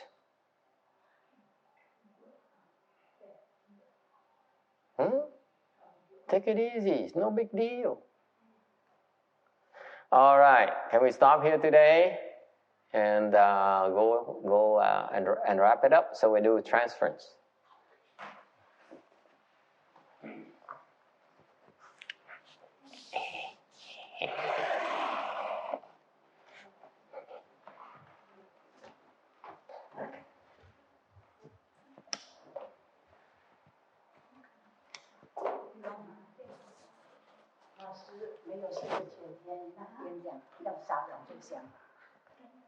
Bây giờ sao?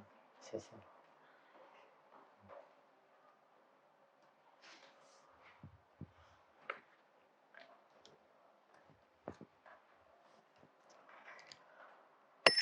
May these merits and virtues adorn the Buddha's Pure Land, repaying the 4 kinds of kindness above, aiding the 3 will pass below.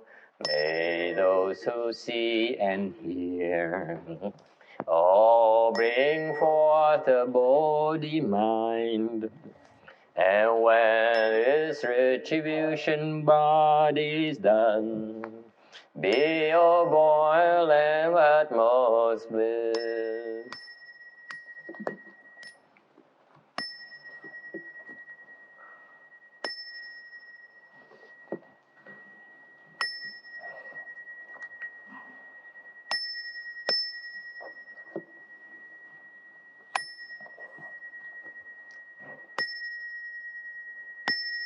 Ding li fo she li.